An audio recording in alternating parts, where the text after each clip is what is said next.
बीच में कुछ दिन क्लास नहीं हुई। कारण ये भी था कि मेरा भी एग्जाम चल रहा था अभी 15 दिन से, तो उस कारण भी 2 संडे को क्लास नहीं हुई और आपने ज्वाइन किया था 1 जून को, 2 जून को मेरा लास्ट पेपर था। तो ये प्रत्येक संडे को क्लास होगी। तो आप यहाँ पर दिखा करके भी चेक करा सकते हैं। अभी आपको यहाँ पर जो मैं दिखाऊंगा, स्क्रीन शेयर करूंगा, मेरा कैमरा हट जाएगा, आपको वो सब दिखेगा जो मैं मॉडल आंसर वगैरह आपको दिखाऊंगा। शिल्पा जी भी आ गए हैं, सब आगे हैं आज आपके स्टूडेंट। चलिए बहुत अच्छा है, कभी भी आ सकते हो आप लोग इसमें। संडे को मैं लगभग लेके ही भेजूंगा। चलिए, और किसी का कोई क्वेश्चन? देविल जी, आपको कुछ पूछना है?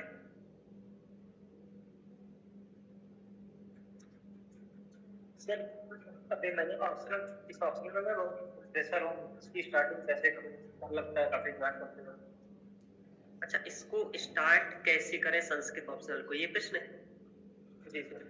हाँ, ये बहुत अच्छा प्रश्न है। यही तो मैं लेकर के चल रहा है, क्योंकि इन लोगों ने स्टार्ट कर दिया है सबने और अभी कंप्लीट नहीं किया है, तो यही करना। अच्छा श्रुति जी, आपने क्या देखना स्टार्ट किया? आपने तो काफी कुछ कवर कर लिया। नहीं सर, पिछली बार जो किया था वही फरवरी में वही है। अभी मेरा GS4 और इकोनॉमिक्स की 2 चीजें चल रही है। मैं अब इस कक्षा के बाद में स्टार्ट करने वाला हूँ, और मेरा सर प्रश्न यही रहेगा कि सर हमारी स्ट्रेटेजी ऐसी रहती है कि फिर बाद में हमको GS दूसरा भी कवर करना है, और अभी से हम ऐसी तैयारी कैसे करें कि जुलाई मिड तक या जुलाई एंड तक संस्कृत ऑप्शनल भी कंप्लीट हो जाए, और बाद में जब प्रीलिम्स के बाद जब रिवाइज करने बैठे तब भी कम से कम इतनी अच्छे से रिवीजन हो जाए, क्योंकि नोट्स बनाने की चिंता तो इसलिए नहीं रहती है क्योंकि आपने नोट्स ऑलरेडी अच्छे से बना रहे हैं। हाँ, वो तो अभी सर हम जुलाई तक 31 जुलाई तक मैं ऐसा क्या करूँ लेक्चर्स के साथ?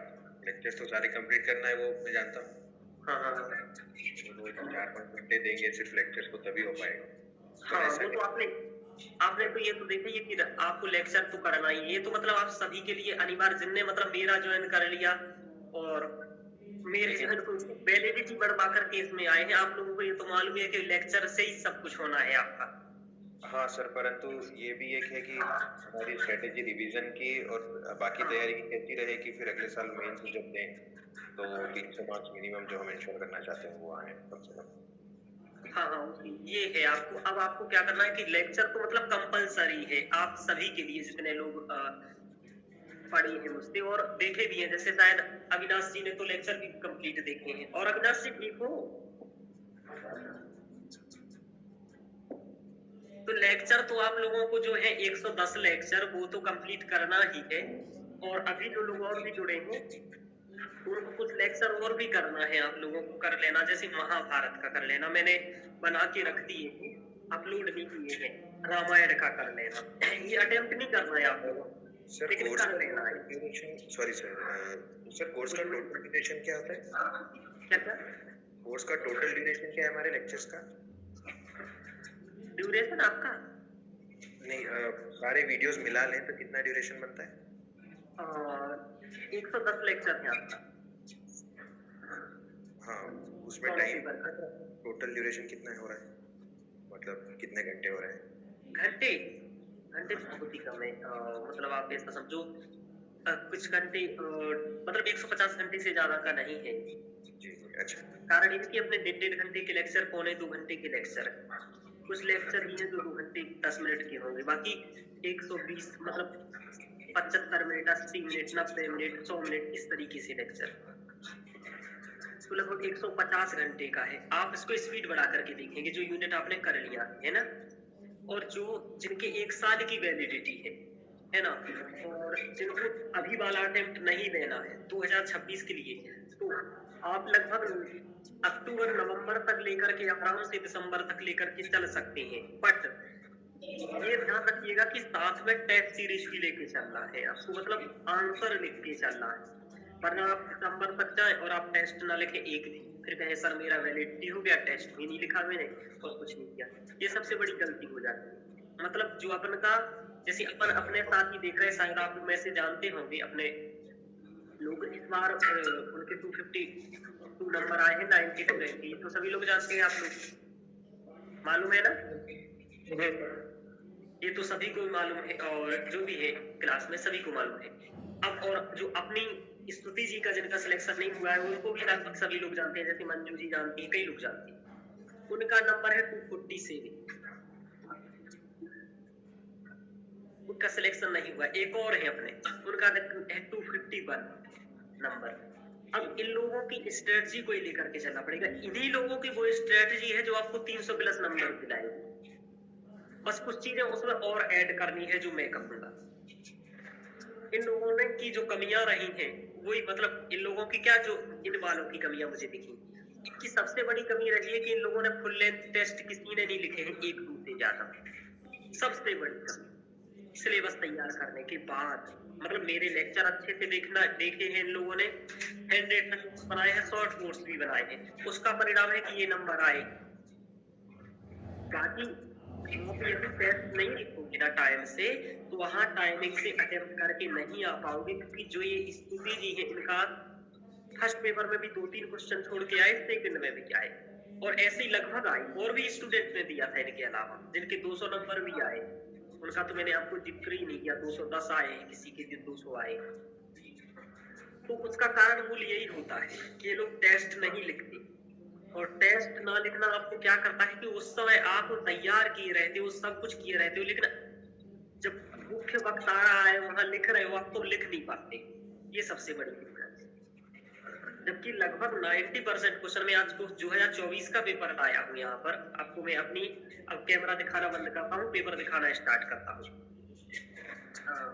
इसके शेयर करूंगा तो कैमरा हट जाएगा। आप लोग 2024 का पेपर देखिए, 24 का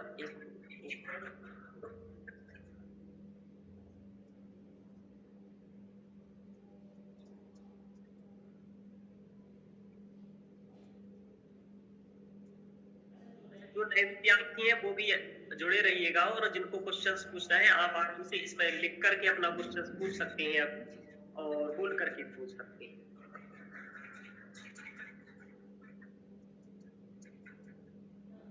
देविल जी, आप भी कुछ भी आपका क्वेश्चन में ध्यान रखा हो कि कैसे करना है, वो भी मैं आपको बता दूंगा, मतलब बता ही रहा हूँ कि सबसे पहले तो कहीं से भी सिलेबस आपको कवर करना है। जैसे ये मेरे स्टूडेंट हैं, ये सभी लोग मेरे लेक्चर से सिलेबस बहुत अच्छे से कवर कर रहे थे, और सिलेबस सबसे पहले कवर करना बहुत ज्यादा जरूरी है। एक एक पॉइंट करना जरूरी है, ये सबसे पहली बात है। इसके बिना तो मतलब कुछ आगे होना ही नहीं।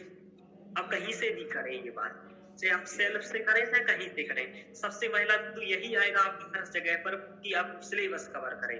मेरे यहाँ से भी करें, आपने से भी करें। अब देखिए, अब आपकी प्रॉब्लम क्या आती है इस बार देखो। आप ये आपको दर्शन का ऑप्शन दिख रहा होगा, दर्शन लगभग लोगों ने पढ़ा है।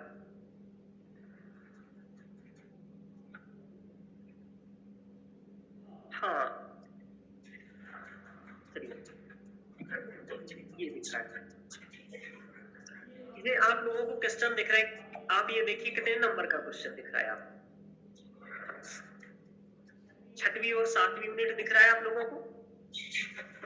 ये इस बार का पेपर है, मतलब जिनके 92 रैंक आया है उन्हीं वालों का पेपर है। आप लोग इसको देखिए। ज्योतिषना जी, आपको भी देखना है इस चीज को, सभी को देखना है, बहुत इंपॉर्टेंट चीज है ये। ये दर्शन पोर्शन है आपका, भारतीय दर्शन, जो सबसे पहले मैं आपको सिखाता हूँ और कहता हूँ कि इसके लेक्चर सबसे पहले कवर कर लीजिए और शॉर्ट नोट्स बना लीजिए। ये दो बातें जो मैं कहता हूँ, ये बात मैं केवल आपके लिए नहीं कह रहा हूँ, यहाँ जो भी विद्यार्थी आए हैं उन सबके लिए यही बात मैं कहूंगा कि आप लोग क्या करें कि सबसे पहले उन चीजों को लेकर के चले जहां अंक ज्यादा। कारण अंकों का ही तो एग्जाम, नंबर अच्छे आएंगे तभी तो आप काम करोगे। आप ये सोचो कि दर्शन छोड़ करके क्या आप ऑप्शनल का फर्स्ट पेपर कर सकते हो? नहीं कर सकते। कारण कि 2 यूनिट सीधे तौर पर दर्शन आ रहा है 100 नंबर का। तो इससे अच्छा है आप 20 लेक्चर देख करके और शॉर्ट नोट्स बना करके 50 से 60 जो सिद्धांत है उनको कवर करके अच्छे से तैयार कर लीजिए।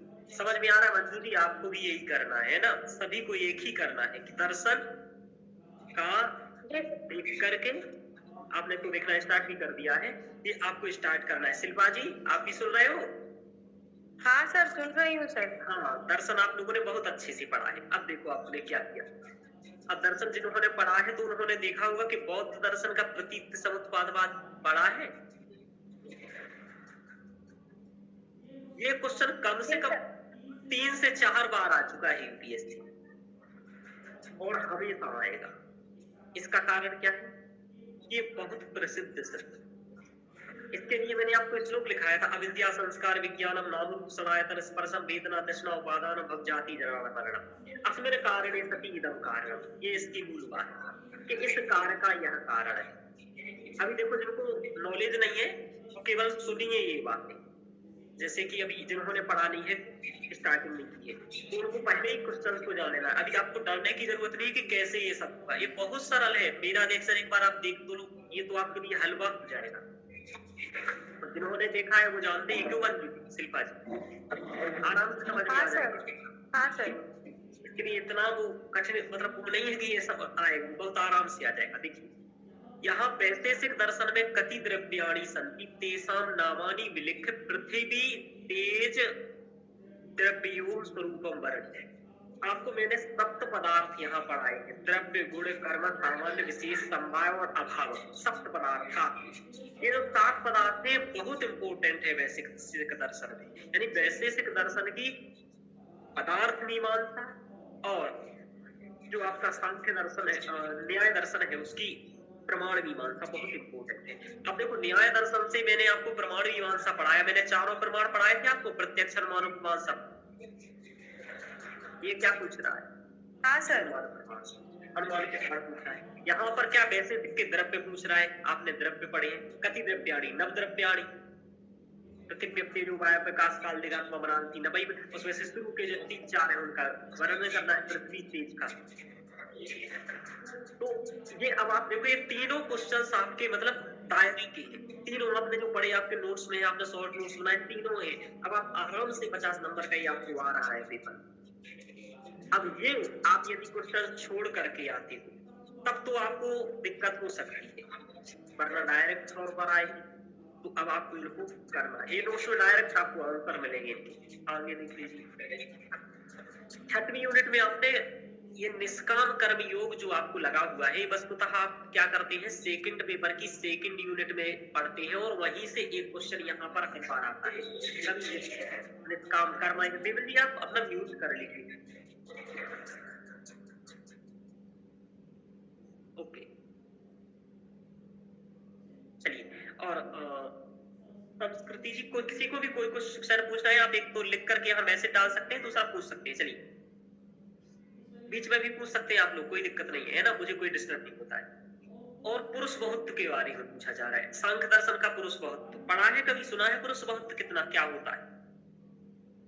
आपके शरीर में जो आत्मा है, आप लोगों को लगता है कि आपके शरीर में आत्मा है, वो एक आत्मा है या अलग है? मैत्री जी के अंदर एक आत्मा है, एक आत्मा युक्ति जी के अंदर है और एक मंजू जी के अंदर है। तो क्या लगता है आप लोगों को, सबके अंदर अलग अलग आत्मा है कि एक ही आत्मा है जो सभी के अंदर है? तो यही क्वेश्चन कहलाता है एक ही जी बताइए बताइए क्या है? सर मेरे अकॉर्डिंग एक ही आत्मा है, जो हमने ज्यादा भगवत गीता पढ़ा परमात्मा। जी बहुत अच्छा, क्या बोला आपने? सर हम सब में जैसे आपने मुझे और मंजू जी को बोला, तो हम दोनों में एक ही आत्मा है जिसे हम परमात्मा बोलते हैं। जी बहुत अच्छा। अब आपको ये आप वेदांत की भाषा बोल रहे हैं। वेदांत कहते हैं ब्रह्म सत्यम जगन मिथ्या जीवो ब्रह्मई बिना पर, जीव और ब्रह्म में कोई अंतर नहीं है, एक ही आत्मा है। लेकिन सांख्य ऐसा नहीं मानता है, सांख्य बोलता है सब में अलग अलग है और तर्क देता है। बोले यदि मंजू जी में और मैत्री जी में एक ही आत्मा है तो यदि मैत्री जी को मोक्ष मिल रहा है तो मंजू जी को मिल जाना चाहिए। मैत्री जी का जन्म हो रहा है तो मंजू जी का होना चाहिए। मैत्री जी की मृत्यु हो रही है तो मंजू जी की भी हो जानी चाहिए। मैत्री जी का होटल पर खाना खा के पेट भर रहा है तो मंजू जी का भी मजा आ जाना चाहिए, लेकिन ऐसा नहीं देखा जाता है। तो ऐसे तर्क देता है।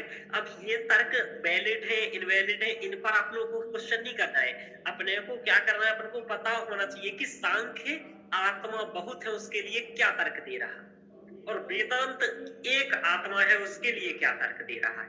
अपने को क्या करना है कि दर्शनों का नॉलेज करना है, सिद्धांतों की, इस सिद्धांत को ये कहते हैं और इस चीज के लिए ये तर्क देता है। समझ पा रहे हो आप? यस हाँ। सर। अब यानी कि मैत्री आप भी गलत नहीं कह रहे हो, आप वेदांत के का समर्थन कर रहे हो, और जो आत्मा कहेगा बहुत है वो सांख्य का समर्थन कर रहा है। और सांख्य अच्छा है या वेदांत अच्छा है, तो दोनों अच्छे हैं, दोनों के अपने अपने विचार हैं। इस तरीके से बात तो पुरुष वक्त पूछा जा रहा है, ये सब आपको क्लासेस में कर हो गया है, तो आपको देखना है।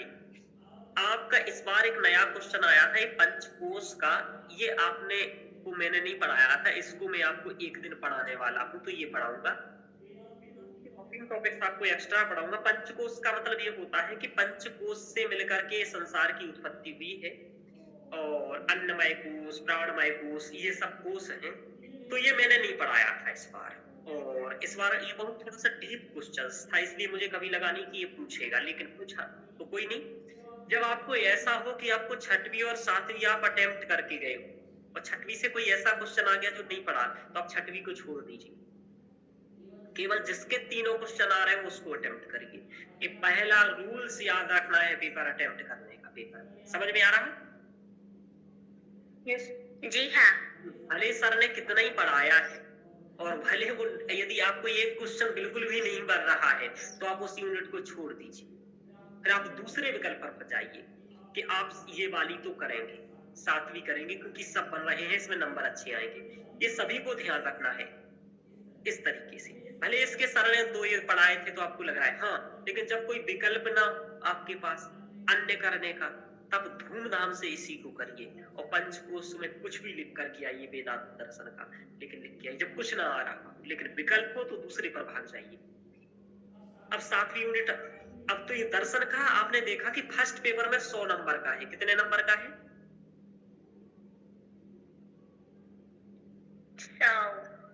100 नंबर का 6वीं और 7वीं यूनिट। अब आप देखो, ये तो फर्स्ट पेपर हो गया। अब सेकंड पेपर को दिखाता हूँ आप लोगों को। ये मैं देखो आपको, अब टेस्ट सीरीज में मैंने ये क्वेश्चन कराया था, देखो देख रहे हो आप लोग क्या लिखा है?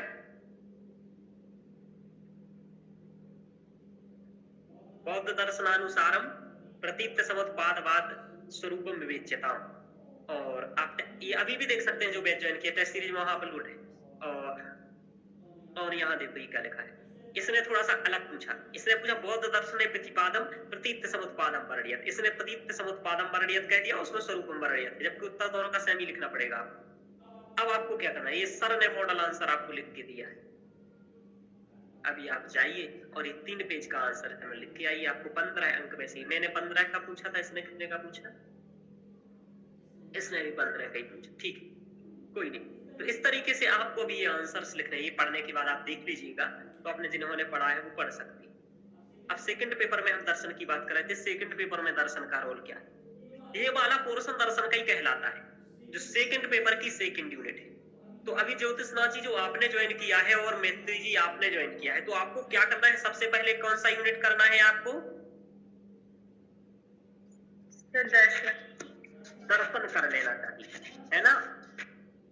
क्योंकि करना तो सभी है।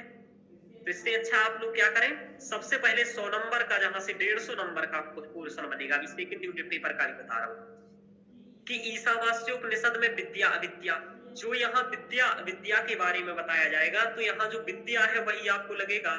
विद्या और अविद्या का मतलब आप जानते हैं, विद्या का मतलब ज्ञान और अविद्या का मतलब अज्ञान। और बता देता हूँ, विद्या का मतलब आध्यात्मिक जगत और अविद्या का मतलब भौतिक जगत। तो आप लोग क्या मानते हो, आप लोगों को ज्यादा आध्यात्मिक बनना चाहिए या ज्यादा भौतिक बनना चाहिए? बताइए क्या करना चाहिए आपको? भौतिकता अच्छी लगती है या आध्यात्मिकता अच्छी लगती है? हनी सिंह को तो सब जानते होंगे ना, नया सॉन्ग आया है, अभी सुना नहीं आप लोगों ने? हनी सिंह का सॉन्ग सुनो भाई, भौतिकता दिखेगी आप, है ना? मेरी गाड़ी मेरा पैसा, अभी आया था, भूल गया यार हनी सिंह का सॉन्ग, क्या अच्छा चला था, मैं उसको सुनते रहता, रील का बहुत बन रही। चलिए छोड़ो। और दूसरा है कौन? आचार्य प्रशांत। प्रैक्टिक सब लोग जानते हैं ना इन दोनों नामों को, ज्योतिषनाथ जी, मैत्री जी। हाँ, ये प्रसिद्ध नाम है हनी सिंह और आचार्य प्रशांत। आचार्य प्रशांत को सुनोगे तो वो आपको आत्म जागृति की बात कहेंगे भाई आप अच्छे से चलिए, अपने आप को मोटिवेट कीजिए, किसी बड़े लक्ष्य की ओर आगे बढ़िए। घर में चूल्हा फूंक करके रोटी बना करके क्या उखाड़ लोगी? कुछ जीवन में अच्छा करिए, ऊंचा सोचिए, ऊंचा लक्ष्य रखिए। आचार्य प्रशांत जी ऐसा बताएंगे। हनी सिंह जी बताएंगे दुबई रहो, घूम बढ़िया, गोवा बीच पर जाओ, बढ़िया मूवी देखो, याम जीवे सुखम जीवे, है ना। चारवाक के भक्त बना रहा है वो। हैप्पीनेस इंडेक्स बढ़ाओ, सुखवाद को अपने सुख में वृद्धि करो। क्यों मंजू जी ये कहेंगे। बिल्कुल। अब आप क्या कहोगे? आप तो यही है जो हनी सिंह वाला मैटर है, ये है अविद्या वाला मैटर, और आचार्य प्रशांत वाला मैटर है विद्या वाला मैटर। ये कहेंगे ज्ञान मार्ग की ओर जाओ, और वे कहेंगे नहीं भाई भौतिक मार्ग की ओर जाओ। ये जो होता है क्षणिक सुख होता है हनी सिंह वाला, मतलब तुरंत सुख मिलेगा, गाना सुनो मजा आ गया, आहा क्या आनंद। गोवा बीच पर जाओगे तुरंत मजा मिल जाएगा। लेकिन आचार प्रशांत का काम करना पड़ेगा, तो आपको हो सकता है 5-7 साल काम करना पड़े तब आपको सुख मिले। ये थोड़ा सा लंबे सुख, दीर्घ में सुख मिल सकता है इसमें। फिर आप लोग कहें तो क्या कहें, तो क्या करें सर इसमें से बताइए, किस मार्ग को अपनाना है? किसको अपनाना है? आचार्य प्रशांत जी, आचार्य प्रशांत जी वाले मार्ग को आप लोग अपनाएंगे। मैं तो हनी सिंह वाले को अपनाऊंगा भाई, है ना, क्योंकि मैं चारवाक का आत्मिक प्रवर्तक। अभी आपको बताऊंगा, वहां दर्शन पड़ी आप लोग, उसमें मैंने बताया था एक प्रेमिक नायिका थी, वो अपने नायक से कह रही थी, अरे मूवी का है, एक हीरोइन थी अपने हीरो से कह रही, हीरो माला जपता रहता है, कहता भगवान को प्राप्त करूंगा, और हीरोइन कहती भाई एंजॉय करो लाइफ, चलो थोड़ा सा घूमने चलो, स्विट्जरलैंड चलो, कहीं तो चलो यार, ठंडी पड़ी है, जम्मू कश्मीर है, पहलगांव मत जाना। छोड़िए। तो अब वो कहता नहीं मैं तो भगवत प्राप्ति करूंगा। तो वो कहती है कि संसार से भागे फिरते हो, भगवान को तुम क्या पाओगे। गाना है, सुनिएगा, मजा है कि संसार को ही नहीं भागना है और भगवान को पाना है। और यही बात तो आप दोनों के मार्गों को नहीं अनुसरण करो, विवेकानंद की जी के मार्ग को अनुसरण करो। किसके? विवेकानंद जी कहते हैं अपन क्या करें, दोनों में संतुलन रखें, भौतिकता को भी अपनाएं और आध्यात्मिकता को भी अपनाएं। जब वो शिकागो सम्मेलन में भाषण दे रहे थे तब उन्होंने यही कहा था कि पाश्चात्य जगत को ये जरूरी है कि वो भारत से आध्यात्मिकता का पाठ सीखे, और भारत को ये जरूरी है कि पाश्चात्य से भौतिकता का पाठ सीखे, विज्ञान का पाठ सीखे, रिसर्च का पाठ सीखे, रूढ़ी का पाठ ना सीखे। बोले कि दोनों का संतुलन चाहिए। और ये सेम बात ईसावास्य उपनिषद में कही गई है कि ना अपन को विद्या और ना ही अविद्या, आपको दोनों का संतुलन बना करके चलना है। यानी कि ऐसा नहीं कि आप बोलेंगे नहीं मम्मी अब तुम्हें आचार्य प्रशांत के रास्ते पर चलूंगी, कोई शेर वगैरह की खाल माल मंगाऊं, मैं उसी को लपेटूंगी, कोई आधुनिक कपड़े नहीं पहनूंगी। बोलो नहीं, स्टील के बर्तन में नहीं खाऊंगी, मैं खाऊंगी मटके का पानी, पीऊंगी फ्रिज का नहीं, आरओ का बंद पानी, मटके का पानी चाहिए। मतलब आप एकदम वैसा बता जाना कि घर वाली परेशान हो जाए। तो विवेकानंद जी कहते हैं दोनों के बीच का मार्ग ये विद्या है। तो बहुत ऐसे सरल है आपके हैं, दोनों को लेकर के चलना है। और यही बात वहां पर भी कहा गया है, ईसावास्य उपनिषद का ये वहां पर कहा गया है कि अविद्याम मृत्यु तीर्थवा, अविद्या के माध्यम से आपको किसको आगे बढ़ना है, मृत्यु तीर्थवा, मृत्यु लोक से आगे बढ़ना है, तीर्थवा। यानी कि अविद्या से आप क्या करेंगे, इस संसार को उपभोग करेंगे। भाई भौतिक चीजों का उपयोग नहीं करोगे तो संसार में नहीं जी पाओगे। भाई मोबाइल क्यों चलाते हो आप लोग, भौतिक है। व्हाट्सएप क्यों चलाते हो, भौतिक है। लेकिन इसके बिना चल सकता है क्या, नहीं। ईमेल क्या है, फोन पे क्या है, यूपीआई क्या है, सब भौतिक है। यूट्यूब क्या है, गूगल क्या है, सब चला रहे हैं। तो इस संसार मृत्यु लोक के संसार के लिए अविद्या का सहारा लेना ही पड़ेगा। और जो ये संसार जगत आपको दिख रहा है, अविद्या ही है। इसमें इसको आप ब्रह्म, जो वेदांत दर्शन माया कहता है, क्या कहता है, अविद्या को वेदांत क्या कहेगा, माया। और विद्या को क्या कहेगा, ब्रह्म कहेगा। असली चीज तो विद्या ही है, यानी कि ब्रह्म। तो आपको क्या करना है, दोनों को लेकर के चलना। और अविद्या और मृत्यु, विद्या अमृत मसनुति, और विद्या से क्या करेंगे आप, अमृत अमृत मसनुते, यानी कि आप विद्या का पाठ करके अमृत तत्व की प्राप्ति करेंगे। अमृत तत्व मतलब सर अरे मोक्ष की प्राप्ति करेंगे, परम सुख की प्राप्ति करेंगे। परम सुख क्या होता है? जिस दिन आप लोग आईएएस बन गए और लिस्ट में नाम आ गया, उस दिन जो आपको अनुभूति होगी ना, वही परम सुख है। सच बता, वही अमृत तत्व है। यानी जिसके लिए आप अपने वर्तमान कालिक सुखों का त्याग कर रहे हो और 4-5 साल वर्तमान कालिक सुखों का त्याग करके किसी एक विशेष उद्देश्य के लिए लगे हो, और जब वो प्राप्त हो जाए, वही परम सुख होता है। आपको कभी प्राप्त हो तो ये साफ पता चलेगा कि भाई मजा आएगा, एक आंतरिक खुशी होगी बहुत अच्छी से। तो वो विद्या अमृत मसनते, यानी कि दोनों को लेकर के चलना है, अविद्या को और विद्या को, दोनों का संतुलन। वही क्वेश्चन यहाँ पूछा है। ये क्वेश्चन हर साल पूछा जाता है, पिछले 10 साल में लगभग 7 बार पूछा गया है, विद्या और अविद्या। इसको मैंने डिटेल से में पढ़ाया है, ये तो मैंने सामान्य बातें बता दी, यहाँ पर आ गया तो ये मैं ये समझाने का प्रयास कर रहा था कि ये भी एक दार्शनिक विषय है आप लोगों का, ठीक है। तो अब ये लोग ये भी पढ़ के आइएगा। दूसरा मैं ये बात है इसलिए भी बता रहा हूँ कि आप लोगों की दर्शन पढ़ने में रुचि पैदा हो जाए और आप अगले 7-8 दिन में दर्शन के लेक्चर कवर करके आए काफी सभी लोग। इसलिए भी मैं ये लेकर के चला हूँ कि आप सभी दर्शन के लेक्चर कवर करके आए, जिससे कि दर्शन के क्वेश्चनों पर हम लोग यहाँ जब बात करेंगे तो आप लोगों को भी नॉलेज हो, आप लोग भी उत्तर दे पाए। जैसे अभी मैंने आपसे कहा था कि आप इसको क्या मानते हो, सांख्य वाले बात क्वेश्चन को, कि सांख्य में पुरुष महत्व तो क्या है। यदि आप मेरा लेक्चर पढ़े होते और रटे होते तो आप कहते सर गुणवत अभेद है आत्मा में और संख्यावत भेद है। ये लाइन बोलते यदि आप मेरा लेक्चर पढ़े होते, गुणवत अभेद है और संख्यावत भेद है, इसका मतलब समझ पा रहे हो क्या? गुणवत अभेद मतलब सभी की आत्मा में एक ही गुण है, क्या है? चैतन्यता है कि नहीं है, बताइए मंजू जी। आपकी आत्मा में भी चैतन्यता है जो आपके शरीर को संचालित कर रही हो। ज्योतिषनाथ जी की आत्मा में चैतन्यता होगा, यानी कि जितने भी लोगों की आत्मा है उसमें सब में चैतन्यता है। समझ पा रहे हो मैत्री जी, समीक्षा जी? समीक्षा ही नाम है आपका, संस्कृति नाम है कि संस्कृति नाम है? चलिए शिल्पा जी समझ में आ रहा है, आपने भी तो पढ़ाई है, आपको तो वैसे ही मजा आ रहा होगा।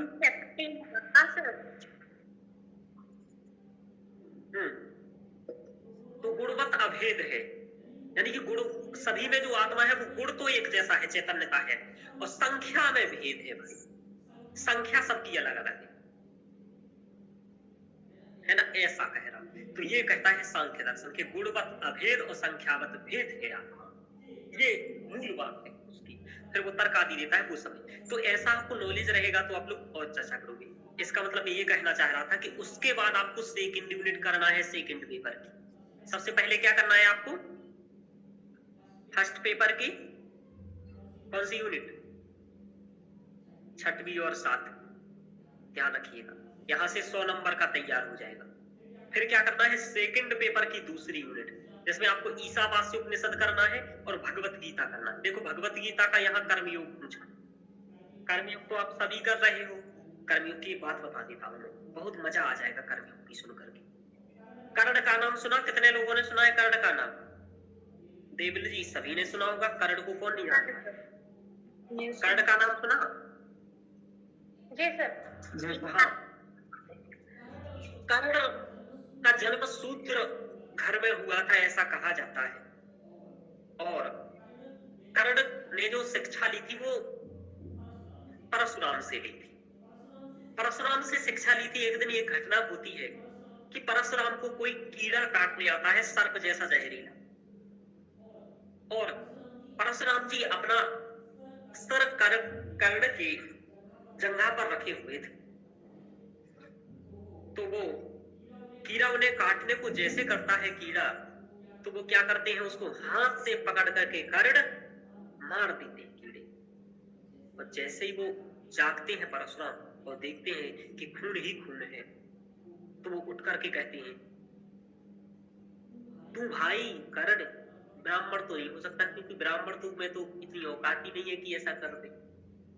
तू कोई पक्का खतरनाक खतरनाक आदमी, तो पता चलता है शूद्र है, तो श्राप दे देते हैं परशुराम कि मेरे से जितनी भी तुमने शिक्षाएं ली थी वो जब भी तुम्हें काम पड़ेगा निष्फल हो जाएगी। अब क्या होता है, निष्फल हो जाएगी, ऐसा श्राप था कर्ण को। अब क्या होता है, कर्ण को श्राप था, ठीक है, ये घटना हो गया। अब महाभारत का युद्ध हुआ, वहां पर कौरवों की तरफ कर्ण था, पांडवों और 5 पांडव तो अलग थे ही। अब क्या होता है, तो यहाँ जो बात कर्ण ने कही वो बहुत प्रिय है आपके सर को और आपको भी हो जाएगी। कर्ण कहता है कि शूद्रो वा शूद्र पुत्रो वा, मैं शूद्र हूं या फिर शूद्र पुत्र हूं, इससे मुझे मतलब नहीं है। को बा यो बा भमाम में, मैं क्या हूं इससे मुझे कोई मतलब नहीं। मैं शूद्र के घर में पैदा हुआ या शूद्र हूं, इससे मुझे कोई मतलब नहीं। कहता है हो सकता है देवा यत्तम कुले जन्म, देवताओं के कारण मेरा किसी कुल में जन्म हो सकता है, हो गया, लेकिन मत्ता यत्तम तु पौरुषम, मेरे पौरुष के कारण ही मेरी ख्याति होगी। और आप सभी के भगवान कृष्ण को और सभी देवताओं के राजा इंद्र को भीख मांगना पड़ा कर्ण से। यह है कर्मयोग की ताकत। कृष्ण ने कहा था इंद्र से कि भाई जाओ और उससे कवच कुंडल मांग लाओ, इसलिए कहा जाता है दानवीर कर्ण। समझ में आया? तो कर्ण क्या था कि कर्मयोगी था कर्ण। समझ में आ रहा है आपको? ऐसे ही यस सर। आचार्य प्रशांत ज्ञान योगी है, कर्मयोगी भी है। कर्मयोग एक बहुत बड़ी चीज है। आप जितने भी अच्छे स्तर पर, जैसे आप भगत सिंह ये कर्मयोगी है, महात्मा गांधी कर्मयोगी है, ये लोग कोई भक्ति नहीं किए हैं, ना कोई ज्ञान में रिसर्च किए हैं। सुभाष चंद्र बोस एक कर्मयोगी है। ये सब कर्मयोगी की निशानियां हैं। तो भगवत गीतायाम प्रतिपादितम कर्मयोगम प्रतिपादितम, यही होता है कर्मयोग। बाल गंगाधर तिलक भी वहां कहते कर्मण्येवाधिकारस्ते मा फलेषु कदाचन, ये तो सबने ही सुना होगा। माँ कर्म फल हेतु माते संगेषु कर्मणि, ये सब आपको वहां समझाएंगे। तो ये कर्मयोग है। तो कर्ण ने देखो, ऐसे ही आप लोगों को मैं मोटिवेशन बता रहा हूं कि गरीब घर में पैदा हुए हो, कहां पैदा हुए हो, उससे मतलब नहीं होता है। यदि आप में कुछ करने का हिम्मत है ना, कर्मयोग, तो आज आपके सर जहां बैठे हैं वहां आप भी बैठ सकते हो। और सर तो बहुत अच्छी जगह पर नहीं पहुंचे हैं अभी, मतलब जो चाहे हैं, लेकिन आप उससे अच्छी जगह पर बहुत अच्छे से पहुंच सकते हो कर्म की बदौलत। यानी कि जहां तक मैं जो कुछ आज तक आप लोगों को बढ़ा पा रहा हूँ, ये मैं कर्म योग की बदौलत बढ़ा पा रहा हूँ। वैसे तो मेरे पास भी नहीं है, गरीब तो मैं भी। तो कर्म योग की ये हिम्मत होती है। मैंने मेरा मतलब 10th 12th ऐसे ही संस्कृत मीडियम से रहा। आप लोगों भी जानते हैं संस्कृत मीडियम का हाल क्या होता है, और फिर यूपीएससी में आना, यूपीएससी पढ़ाना, ये सब बातें। तो आप लोग ये ध्यान रखो कि कर्मयोग बहुत बड़ी चीज होती है। जहाँ कर्म प्रबल होता है ना, वहां भाग्य फिर काम ठीक है करेगा नहीं करेगा, लेकिन कर्मयोग जिसका प्रबल होता है वो कभी हारता नहीं है। और यही कर्मयोग की महत्ता है। आपको कर्मयोग के बारे में मैंने बहुत डिटेल्स में वहां पर पढ़ाया, यहाँ तो मैंने सामान्य ऐसे ही समझाने का प्रयास किया है, आपको श्लोक वगैरह सहित नहीं किया है कि आप कर्म तो समझ जाओ कर्मयोग है क्या। पहले कर्मयोग का मतलब है कि आप अच्छे एक सिद्धांत बनाओगे, मेहनत रेगुलर करोगे, कंटिन्यू मेहनत करोगे, जो यूपीएससी के लिए बहुत ज्यादा जरूरी है। 5 साल मेहनत धैर्य बना करके, इसके बिना कर्मयोग के बिना यूपीएससी नहीं है। भक्ति नहीं करना है आपको, ना ज्ञान करना है। कर्मयोग सबसे बड़ा काम होगा आपके लिए। तो यही मैं बताने का प्रयास, इसलिए मैंने कर्मयोग बताया। बाकी श्लोक तो वहां पर मैंने कई सारे बताए कि आपका गुरु कर्म करते रहो, कर्म किए बिना नहीं रह पाओगे, एक क्षण भी नहीं रह पाओगे। नहीं कस्य क्षणमपि जाति तिष्ठत्य कर्म, एक क्षण भी आप कर्म किए नहीं रह सकते हो। ये सब बातें मैंने वहां पर पढ़ाई है आपको, तो वो तो आप वहां लेक्चर में पढ़ लो। तो ये आपको कर्मयोग है, यानी कि ये भी दर्शन का विषय है, ये भी दर्शन का विषय है। ये कौटिल्य अर्थशास्त्र दर्शन का विषय नहीं है, लेकिन इसके बाद ये एक ही बचेगा, तो आप इसको भी कर ही लीजिएगा। बहुत इंटरेस्टिंग टॉपिक है कौटिल्य अर्थशास्त्र। भाई कौटिल्य क्या कहते हैं राजनीति के बारे में, इससे ज्यादा जानना जरूरी क्या हो सकता है। पूछ रहा है, देखो कौटिल्यायाः अर्थव्यवस्थायाः वर्तमान प्रसंगे उपयोगित्वं प्रतिपादितम्, यानी कि कौटिल्य की जो अर्थव्यवस्था है उसका आज की अर्थव्यवस्था में क्या है उपयोग। अब ये मैंने बहुत अच्छे से पढ़ाया था, नोट्स में डायरेक्ट लिखा है। किसी गोरक्ष वाणिज्यम वैश्य कर्म स्वभावजम, ये तो सब वैश्य का कर्म वहां बताए गए हैं, तो ये तो नहीं। लेकिन आपने वार्ता के बारे में पढ़ा होगा, वार्ता के बारे में पढ़ोगे आप। किसी पशुपाल्य वाणिज्याचा वार्ता, कृषि, पशुपालन, व्यापार और वाणिज्य को वार्ता कहते हैं और उसके समुचित नियोजन की बात करते हैं। बेहतर टैक्सेशन की बात करते हैं वहां पर, कहते हैं टैक्स वैसे ही लगाओ जिसकी जितनी औकात है उसी अकॉर्डिंग लगाओ उस पर, यानी कि जो जितना देने में सक्षम हो उसी अकॉर्डिंग लगाओ आपका टैक्स। जैसे आप ज्यादा टैक्स यदि लगा दोगे तो क्या होगा, पैसा कम आएगा। कैसे आएगा बताता हूं। आपने यदि इकोनॉमी पढ़ी है, किसी ने इकोनॉमी पढ़ी है बहुत अच्छे से, एक वक्र होता है इकोनॉमिक्स, उसमें क्या होता है, यदि आप कर की दर एक लिमिट तक बढ़ाओगे तब तो कर की आय में वृद्धि होगी। समझ में आ रहा है? Yes sir. लेकिन उससे यदि ज्यादा आप बढ़ाओगे तो कर जो इनकम होगी कर से, मान लीजिए आपने क्या किया कि 10% कर लगाया और 10% कर लगाने पर आपको 10 लाख मिल रहा, ये हाईएस्ट था कि इससे ज्यादा बढ़ाओगे तो कम, और आपने सोचा कि चलो कोई बात नहीं, ये कम करते हैं 15% कर देते हैं, इससे इनकम और ज्यादा हो जाएगी। तो फिर क्या होता है कि फिर आपका ये 10 लाख की जगह 9 लाख हो जाएगा। ऐसा कैसे सर? ऐसा इसलिए कि एक समय बाद जब आप जरूरत से ज्यादा कर बढ़ा दोगे तो लोग क्या करते हैं, कर चोरी करने का, टैक्स इवेजन करने का, कर चोरी करने का तरीका ढूंढते हैं। और भारत में तो एसएससी करके वैसा मतलब भारत में अधिकारी ये ज्यादा बताते हैं कि टैक्स बचाना कैसे, देने से ज्यादा। तो ये ध्यान रखो।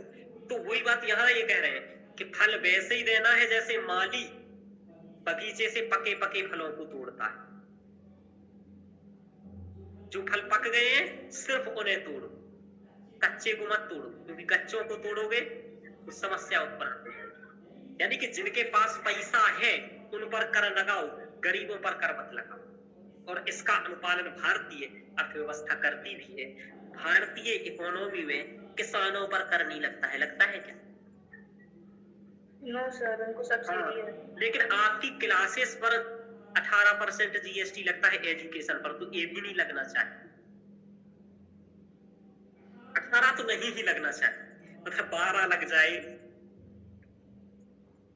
क्योंकि आप 6% जो डिसाइड किए हो ना कि 6% एजुकेशन पर आपको देना है, तो 6% आप जीडीपी का दे नहीं रहे हो एजुकेशन पर। और जबकि ये कब कहा गया था, ये 2020 की का जो शिक्षा नीति आया है उसमें भी ये कहा गया था कि हम एजुकेशन पर 6% कम से कम जीडीपी का देना है। और 1986 की जो शिक्षा नीति थी उसमें भी कहा गया था, प्रथम शिक्षा नीति, दोनों में ये कहा गया था कि 6% देना है। और ये बात आज नहीं, ये इससे भी पहले कर दी गई थी कोठारी आयोग के द्वारा, लेकिन नहीं, अभी तक भी केवल 3-4% की करीब लगता है, मिलता है शिक्षा। और टैक्स ले रहे हो 18। तो ये पके पके फल जरूरी नहीं है, ये क्या है, बच्चों को परेशान, एजुकेशन को कम कर। तो इसको आप पेपर में भी लिख सकते हो जीएस में कि भाई कोठारी आयोग ने ये बात कही, नई शिक्षा नीति 2020 ने कही कि हमें जीडीपी का 6% एजुकेशन पर खर्च करना है जिससे कि संसाधन पर्याप्त हो सके। तो वो तो नहीं करते हो, तो मतलब ये सब बातें आप जीएस में ही बता सकते हो। अब आपको सर जीएस कहाँ से मालूम, सब थोड़ा बहुत जीएस जानते हैं। चलिए सर,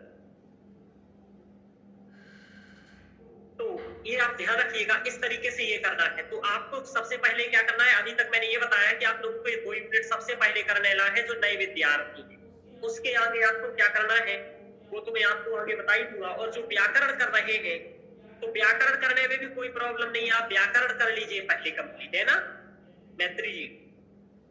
ओके सर। हाँ, कोई प्रॉब्लम नहीं है करने में, आप कर लीजिए आराम से। आपका व्याकरण के वाले क्वेश्चंस हैं, आप ये क्वेश्चंस देखते रहिएगा साथ साथ में। और आपको जो कुछ भी क्वेश्चंस चेक कराना हो मुझे पर्सनल भेजिएगा, और आपका चेक करके मैं ऑडियो में आपको फीडबैक तो तुरंत ही दे दूंगा, ताकि आपको इस तरीके से जैसे यहाँ मैं दिखा करके चेक कर रहा हूँ, बातें कर रहा हूँ, ऐसा करवाना होगा तो संडे को आप करवाएंगे, है ना? Okay sir. हाँ, और सभी लोग संडे को करवाएंगे। मतलब कोई भी आप आंसर लिखें, कुछ भी आप, यदि आप चाहते हैं कि इस तरह एक एक लाइन मेरा पढ़ करके चेक करें, जैसे कोई भी, जैसे अभी आंसर मैंने यहाँ दिखाया था ना कि एक एक लाइन पढ़ करके चेक करें, तो वो करवाने के लिए आपको संडे को ही करवाना पड़ेगा। बाकी आपको पर्सनल उसका रिटर्न फीडबैक और ऑडियो फीडबैक तो मैं उसी दिन दे दूंगा। जैसे आप ऐसा चाहें कि भारतीय दर्शन एक लाइन सर पढ़े हमारा, ऐसा, तब तो आपको संडे को आकर के ही कराना है चेक, है ना। चलिए अब देखते हैं कि कैसे करना है। तो ये तो हो गया चीजें सब कुछ की क्वेश्चंस कैसे आते हैं। क्वेश्चन आपके वही आना है जो सर को पढ़ाने हैं, तो आप बहुत अच्छे से विश्वास करके पढ़िए। क्यों मंजू जी? बिल्कुल सर। हाँ, और आप लोगों को कोई डरने की जरूरत नहीं। आप ये बात मंजू जी से पूछ लीजिए। मंजू जी मेरा बैच 2-3 बार पढ़ चुकी है, मतलब कुछ छूटता रहा, बीच में गैप रहा है इनका, क्योंकि कुछ वर्क इत्यादि करते हैं तो छूट जाता है बीच में, लेकिन इन्होंने पढ़ा आराम से है कंप्लीट। तो आप लोगों को बिल्कुल भी समस्या नहीं है, इनसे आप आराम से पूछ सकते हैं सर ठीक ठाक पढ़ाते हैं कि नहीं पढ़ाते। शिल्पा जी है हमारी, सब पढ़ चुके यहाँ लगभग वही है। हाँ, देविल जी ने एक क्वेश्चन पूछा था। आप देविल जी, आप लोग समीक्षा जी, आपका भी कोई क्वेश्चन हो तो बताइए मुझे, क्वेश्चन ले लिए जाए अब आपके फिलहाल। सबसे पहले भाई देविल जी आपको सिलेबस कवर करना है। क्या करना है, सुन रहे हो? जी सर। हाँ, और सिलेबस आप लोगों ने सभी ने देखा। अच्छा, क्या नाम है आपका? ज्योतिषना जी, आपने सिलेबस देखा है? Yes sir. हाँ, जो लोग इंग्लिश जानते हैं उनके लिए देखो ये इंग्लिश में पीडीएफ में सिलेबस मिल जाएगा आप लोगों को। ये पीडीएफ को मैं दिखा रहा हूँ यहाँ, एक ग्रुप में भेज दूंगा, वहां पर देख लीजिएगा। ये आपका सेक्शन 1 लिखा है, इंग्लिश में लिखा है सब कुछ। एक चीज और आप लोग समझ, थोड़ा सा इंग्लिश का कुछ, जहां पर इंग्लिश लिखा रहा करे ना, वहां आप इंग्लिश पढ़ करके क्वेश्चन आंसर किया करें। कारण क्या होता है, इंग्लिश बहुत स्पष्ट कर देती है क्वेश्चन क्या पूछना चाह रहा है। जैसे कि आप यहाँ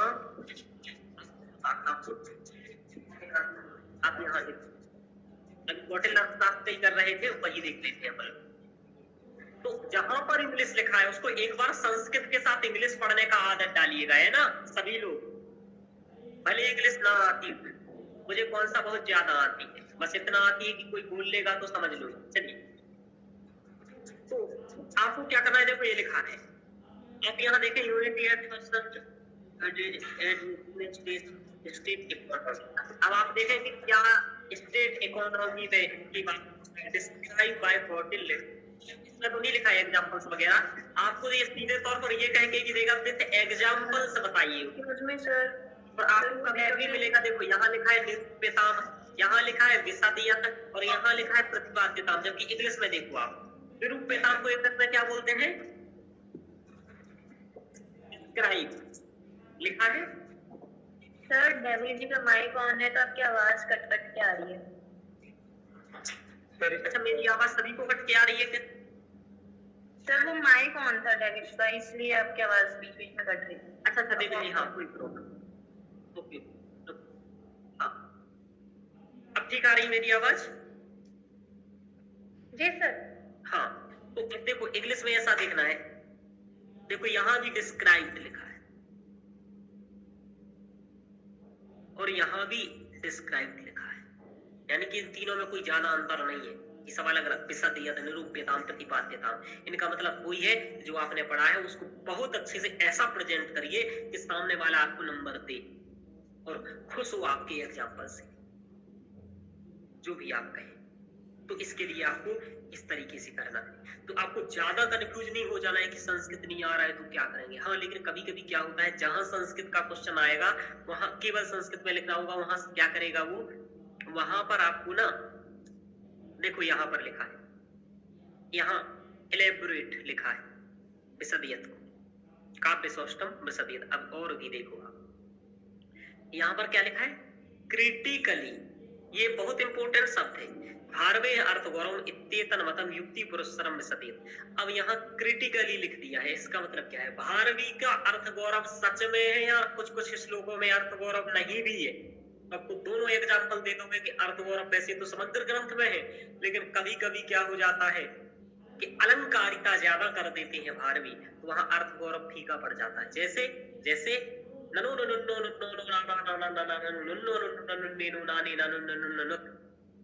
बता दीजिए क्या है इसका। ये हाल है।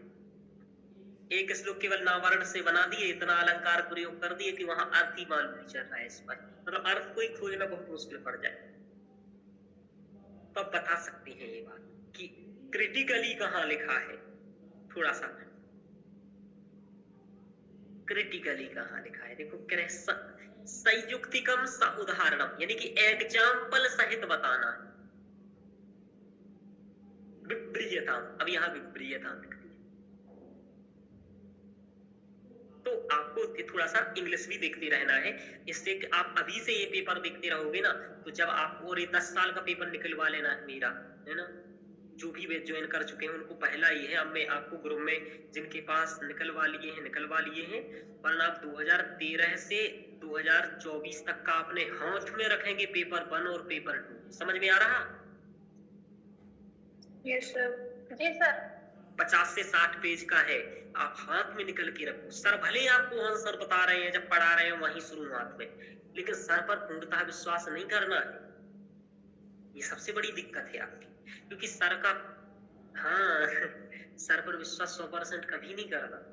क्योंकि सर कितना भी पढ़ा लेंगे, विद्वान आप लोग को खुद ही बनना पड़ेगा। तो मैं सच्चाई बता रहा हूँ, कटु सत्य बता रहा हूँ कि आप लोग पेपर, सर भले पढ़ाए, आप लोग खुद से भी पेपर देखें यूनिट वाइज। इससे आपको देखने का क्वेश्चंस बनेगा, क्वेश्चंस का संस्कृत समझने का प्रयास होगा। ये सब बातें आप लोग खुद सीखेंगे ना, मेरे से क्यों सीखो। जो नहीं आ रहा है तब मेरी सहायता लो। आप हाथ पकड़ के नहीं चलेंगे मेरा, आप जरूरत पर मेरा हाथ की सहायता मांगेंगे। मतलब बाकी तो आपको कराऊंगा, ये सब कराना ही है आपको। जैसे सभी क्वेश्चंस का खुद आंसर लिखने का प्रयास करना है। अब आपको लग रहा है नहीं सर मुझे इस आंसर का किसी भी कीमत पर नहीं बन रहा है, तो सर के पास आओ, सर उसका विचार देंगे आपको। सेकंड पेपर तो आपको बताऊं 250 में 250 का नोट से आता है। आप लोग जितने लोग बेच वाले हैं देख ही लीजिए। मंजू जी कह रहे कालिदास के रघुवंश में, महाकाव्य में प्रतिबिंबम काव्य सौष्ठव बताइए। काव्य सौष्ठव पूछ रहा है, पढ़ाए शिल्पा जी काव्य सौष्ठव रघुवंश का? हाँ सर। अलंकार क्या है, उपमा क्या है, भारतीय अर्थ गौरवम पढ़ा है आपने? हाँ सर। कादम्बरी रसज्ञानम आहारोपी न रोचते, मैं कहता हूँ पबजी रसज्ञानम आहारोपी न रोचते। ये मैं बहुत उदाहरण देता था कि जो अब लेकिन एग्जांपल बदल गया। रील्स रसज्ञानम आहारोपी न रोचते। भाई रील्स देखने लगो, भोजन खाने में मन नहीं लगता है। सच बात, मजा आता है यार।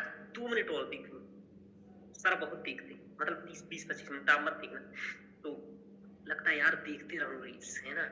जिसको रील्स का रस लग गया ना, उसको फिर भोजन भी अच्छा नहीं लगता है। ऐसे करे जिसको कादम्बरी पे पढ़ना, एक बार जिसने कादम्बरी पढ़ लिया वाणभट्ट का, उसे इतना मजा आता है कि वो दोबारा किसी को पढ़ता ही नहीं है, बार बार कादम्बरी को पढ़ता है। कई लोग ऐसे आपने देखे होंगे जो एक ही मूवी को 5-10 बार देख लिए हो जीवन में। क्यों देखते हैं भाई? मेरा तो कभी मन नहीं लगता है दूसरी बार देखने में। तो क्या होता है, चूंकि उस मूवी से उन्हें रस बहुत मिल रहा होता है, इसलिए यही होता ना, फेवरेट हो जाना, वही चीज। हाँ फेवरेट।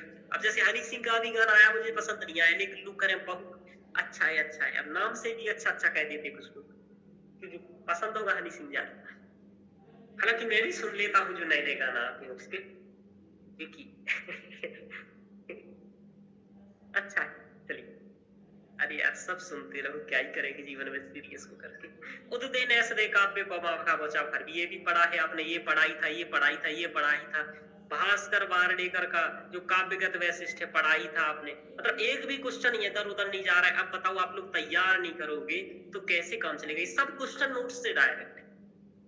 अब क्या बताऊं आप, अथवा कितवाक द्वारा, ये अपने वाले विद्यार्थी का पेपर है, देखो क्या क्या करके आया उल्टा सीधा। विष्णु पुराण, वकरवाल, श्री अथवा कितवाक द्वारा, ये उन्हीं का है, स्तुति जी का।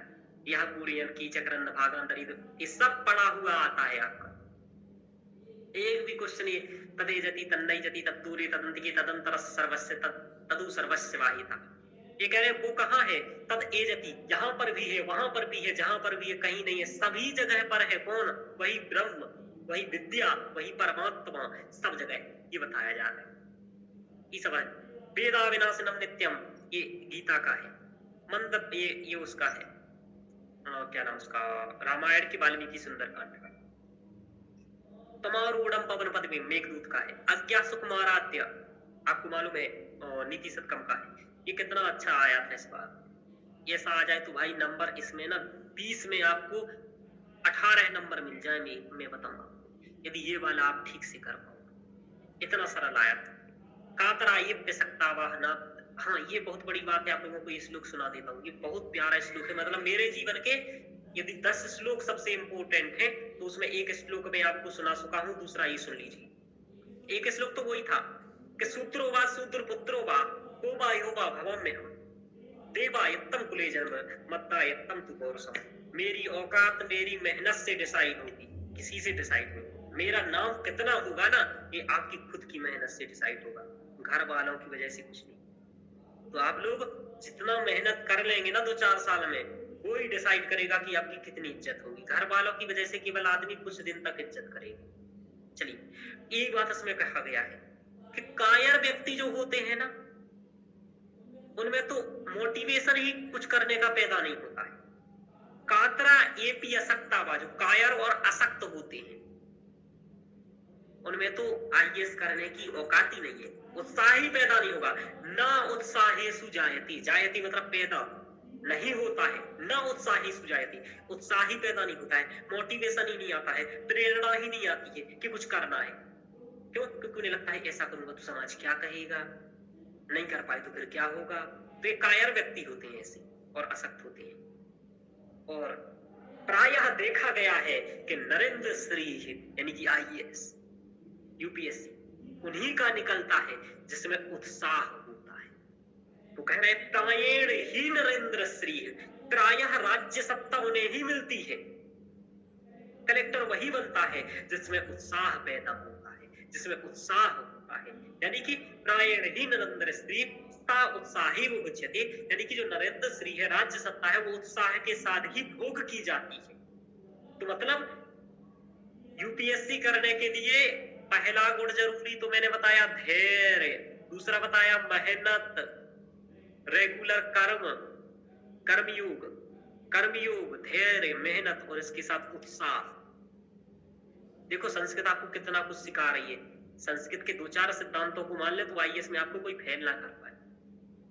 ये उत्साह भी पैदा नहीं होता। कितनी बड़ी बात कह रहा है कि कायर है वो लोग जिनमें उत्साह पैदा नहीं होता है। कायर लोगों में उत्साह पैदा नहीं होता है। वो कहेंगे भैया, और वो अपन को भी यही शिक्षा देंगे, यूपीएससी मत करो, बहुत कठिन, नहीं बनेगा तो पर नहीं हो पाएगा। जैसे मेरे भैया कहते हैं कि तुम नहीं बन पाओगे, चपरासी मैं लिख के दे देता हूँ तामपत्र पर, है ना। तो ऐसा कहते हैं लोग, लेकिन वो लोग वही कहते हैं, हालांकि मतलब ठीक है। तो इस तरीके से आपको ध्यान रखना है ये बात कि उत्साह पैदा उन्हीं में होता है। उत्साह से यूपीएससी होगी। जैसे तो सभी लोग मेहनत करिएगा उत्साह। कोई क्या कह रहा है, कुछ नहीं होता। आपके सर 21 साल में यूपीएससी पढ़ा रहे हैं, ये कोई कम बात है। 21 साल में बच्चा बोलना नहीं सीख पाता है। पब्लिकली बोल रहा हूँ, लाइव क्लास पढ़ा रहा हूँ। 21 साल से आप तो 25 का हो गया, तो आप तो असिस्टेंट प्रोफेसर भी पढ़ा रहा हूँ। मतलब वही बात है। तो आपको मेहनत करनी पड़ेगी, रेगुलर कर्म की ही बदौलत आप कर पाएंगे। चलिए, तो ये आपको करना है इस तरीके से। मतलब सब कुछ आपका वही पढ़ा लिखा आना है, आपको बस क्रम से करना है। तो सबसे पहले आप लोगों के लिए क्या है, सभी के लिए आप लेक्चर देखो मेरे या अपने तरीके से, सिलेबस का एक एक बिंदु कवर करो। और जो मेरा बैच ज्वाइन कर चुके हैं उन्हें तो कोई दिक्कत ही नहीं है, उन्हें क्या करना है आप लोग देख लीजिए। और आपको भी यही करना है, सबको एक एक टॉपिक्स पर काम करना है। जैसे कि मैं अपना वाला सिलेबस दिखा रहा हूँ आपको, ये यूपीएससी वाला नहीं। आपको संज्ञा, संधि, कारक, समास, प्राच्य, इन सब एक एक टॉपिक्स को तैयार करना है। वैदिक भाषा की मुख्य परिस्थिति, एक एक चीज को आपको तैयार करना है। जो मेरा किया उनका तो मैं ये सब करवा ही चुका हूँ, तो आप वहां से लेक्चर से ही करना है कि संस्कार क्या है, वर्ण व्यवस्था क्या है, आश्रम क्या है, पुरुषार्थ क्या है, विज्ञान क्या है, कला क्या है। एक एक टॉपिक्स को आपको करना है। उसके सब टॉपिक्स भी करना है। आयुर्विज्ञान, चिकित्सा विज्ञान, यंत्र विज्ञान, शिल्प कला, मूर्ति कला, वास्तु कला, चित्र कला, संगीत कला, वर्तमान में उपयोगिता, पुरुषार्थ की। देखो, न्याय दर्शन का प्रमाण मीमांसा करना है, इस बार अनुमान प्रमाण पूछा। आत्मा करना है, प्रमाण पदार्थ परमाणुवाद पढ़ना है, सांख्य के सिद्धांत पढ़ना है, पुरुष बहुत पूछा गया था इस बार, इष्टांग योग करना है। मतलब सभी टॉपिक्स करने हैं आपको एक एक। इस तरीके से आपको एक एक टॉपिक्स लेकर के करना है। आप अब ये कहाँ से करेंगे ये तो मैंने डिस्कशन किया है, वहां भी बताया यूट्यूब पर। बाकी मेरे विद्यार्थियों को, आपको तो लेक्चर है आपके पास, तो अब मुझे ये कहने की जरूरत नहीं कि कौन से सोर्स से याद करोगे। आपके लिए सबसे बड़ा सोर्स आपके लेक्चर से बड़ा कुछ नहीं है ना ज्योतिषा जी? Yes sir. तो सबसे पहले दर्शन करना है मैत्री जी, शिल्पा जी, मंजू जी। आपके लिए मतलब कोई ये प्रश्न ही नहीं है कि आप लोगों को कहाँ से करना है, ये तो खत्म ही हो गया है। आपको तो लेक्चर और नोट सब कुछ हुआ आपसे। तो आप ये देख लीजिए आगे और क्या है। और दर्शन से सबको स्टार्ट कर देना। ये आपके लेक्चर रहेंगे, पेपर 1 के 56 लेक्चर रहेंगे, पेपर 2 के 58 लेक्चर रहेंगे। इस तरीके से ये लेक्चर, यही लेक्चर आपको वहां पर है। अब आपको बेस्ट मॉडल आंसर रहेंगे। बेस्ट मॉडल आंसर तो मैं यही आपको ला करके हर संडे को दिखाते रहूंगा। तो वहां देखो जितना देखो, देखते रहो, लेकिन आप सिलेबस तैयार करते रहो तो आप लोग ही जो लिख करके लाओगे, आप लोगों को ही बेस्ट आंसर और मॉडल आंसर हो जाते हैं। बहुत अच्छे आंसर लिखते हो। कुछ जैसे स्तुति जी लोगों के जो मेंस लिख चुके हैं उनके अच्छे आंसर हैं, और भी जो आंसर अच्छे स्टूडेंट के, वो आपको यहाँ दिखाना बहुत जरूरी है। तो ये हो गया आपको, ये सब तो आपके लिए खत्म ही हो गया जो ज्वाइन कर चुके हैं फ्री डेमो क्लास। ये सब तो आपको डेमो वगैरह तो अब आपका हो ही गया है। फुल लेंथ टेस्ट आप ये देख सकते हैं। मैंने सबसे अच्छा क्या किया है कि आपको जो ये टेस्ट दिए ना, ये चेक करके लगाए हुए, तो आप लोग चेक करके करेंगे। अब देखो दर्शन का कितना वीडियो है, 21 लेक्चर है कि नहीं है? तो आप क्या करिएगा, सबसे पहले सबको 21 लेक्चर दर्शन का कवर करना है। तो ये आपका, इसलिए आपको 7वीं यूनिट में लेक्चर नहीं दिख रहा है, क्योंकि यही 6वीं के क्वेश्चन 7वीं में आते। तो आप ये दोनों यूनिट के लिए 21 लेक्चर आपको कवर करना है ना ज्योतिषा जी, मैत्री जी, शिल्पा जी, मंजू जी? जी सर। यही सब आपको करना है। अब आप क्या करेंगे? जी मैत्री जी बताइए। सर पेपर 1 में यूनिट 3 और 4 में भी वीडियो लेक्चर्स मुझे शो नहीं हो रहे हैं। हाँ, इसमें अभी कोई वीडियो नहीं है तीसरी और चौथी में। और ऐसे आपको क्या करना है, इसको अटेम्प्ट पेपर में नहीं करना है, पर इसके लेक्चर कवर करने हैं कुछ। तो इसके लेक्चर अभी तक मैंने अपलोड नहीं किए हैं, मैं इसके लेक्चर आपको अपलोड कर दूंगा। जैसे इसमें महाभारत करना है, आपको रामायण करना है, चंपू काव्य करना है, काव्य लक्षण करना है। 1-2 लेक्चर तो मतलब इसके लेक्चर होंगे कम से कम कितने पता है?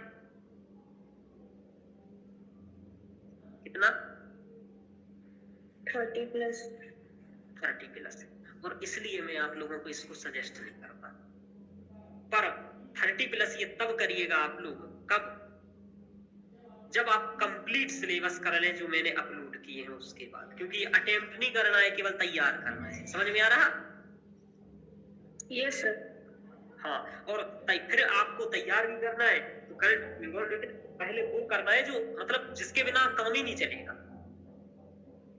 जैसे ये वाला 21 लेक्चर करना ही करना है। सबसे पहले भाषा विज्ञान का ये करना ही करना है आपको लेक्चर। आपको ये दर्शन का करना ही है, और ये आपको लेक्चर करना ही है भारतीय संस्कृति का। ये करोगे तो ये हो जाएगा और ये हो जाएगा। इसमें जो फाइल से देख लीजिएगा कुछ सॉल्व, और ये तब होगा। इसके अलावा आपको अनुवाद के भी लेक्चर स्टार्ट करना है। मैं आपको क्या करता हूँ, अनुवाद के कुछ लेक्चर देना प्रयास करता हूँ, तो आप लोगों को इसमें एक और चीज ऐड हो जाएगी, अनुवाद। तो वो 30 लेक्चर आप अनुवाद के भी देख लीजिएगा, है ना? वो मेरे लेक्चर नहीं होंगे, वो एक दूसरे टीचर के लेक्चर होंगे। 30 लेक्चर में आपको दूंगा। Okay sir. आप अनुवाद का लेक्चर पढ़ करके उनसे आएंगे और डाउट मुझसे करेंगे सॉल्व, और आंसर चेक हमसे कराएंगे। समझ पा रहे हो ज्योत्सना जी, मंजू जी, शिल्पा जी? Yes sir. हाँ, लेक्चर उनके देख लेंगे, क्योंकि वो एक्स्ट्रा देखना है ना चीजें। दिक्कत ये सिलेबस का पार्ट नहीं है।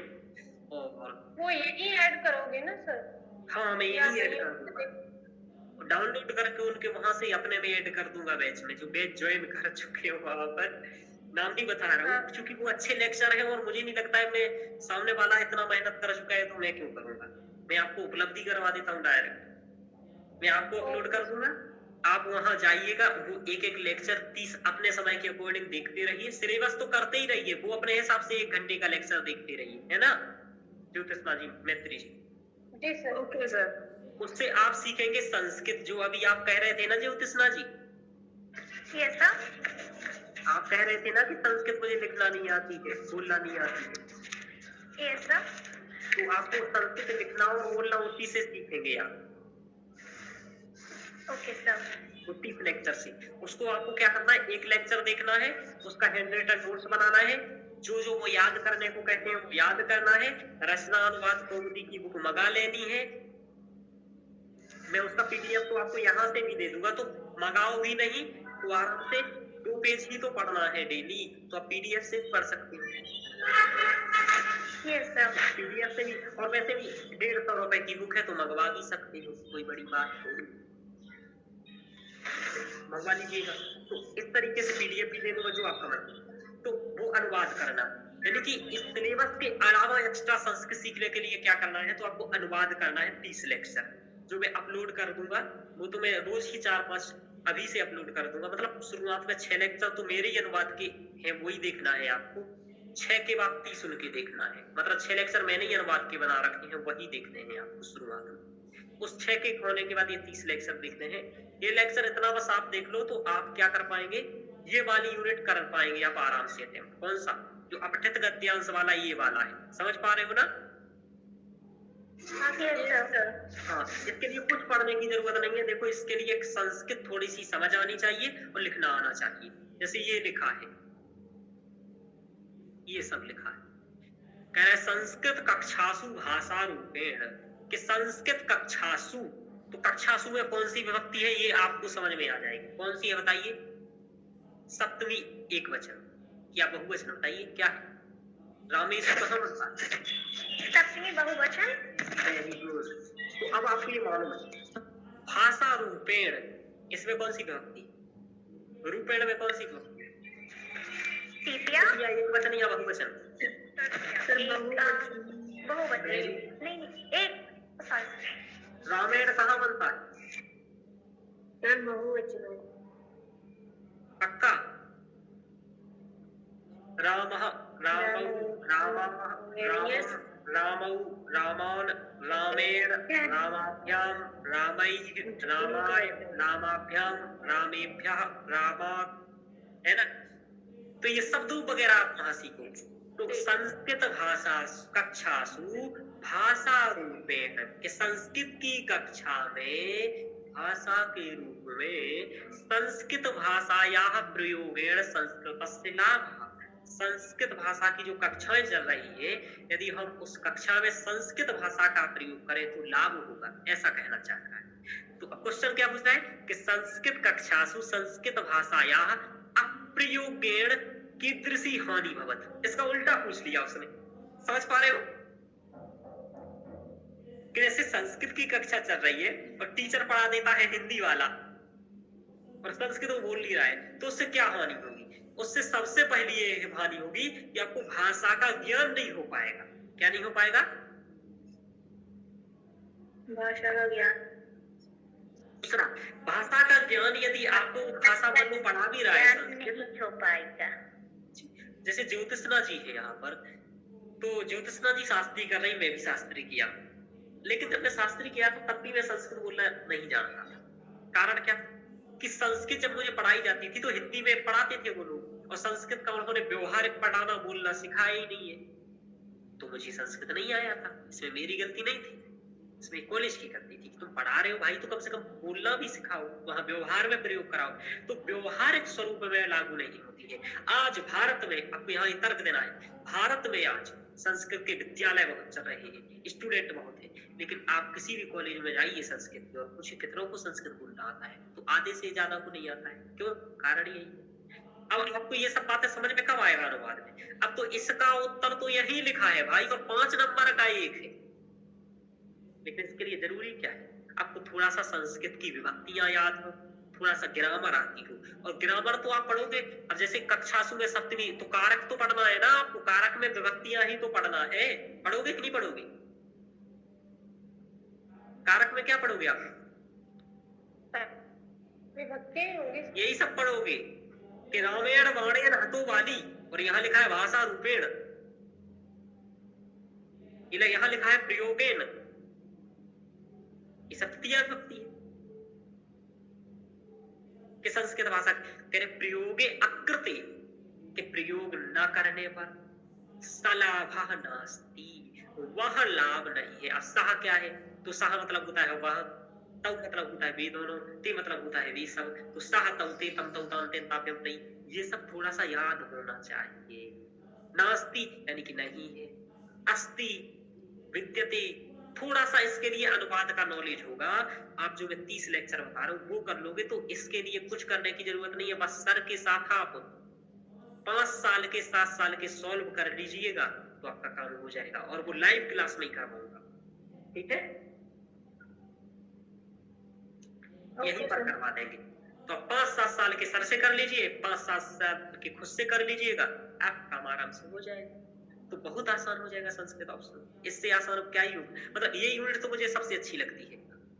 तो आपको कितनी यूनिट करके करेंगे फर्स्ट पेपर में? देखो ये वाली यूनिट आपकी तैयार रहेगी 8वीं, आपकी 7वीं तैयार रहेगी, आपकी 6वीं तैयार रहेगी, आपकी 5वीं तैयार रहेगी, आपकी दूसरी तैयार रहेगी और आपकी पहली तैयार रहेगी। पहली और 5वीं तो अनिवार्य है, बाकी 3 करना है, तो अब दूसरी तो कर सकते हैं, करना ही होगी।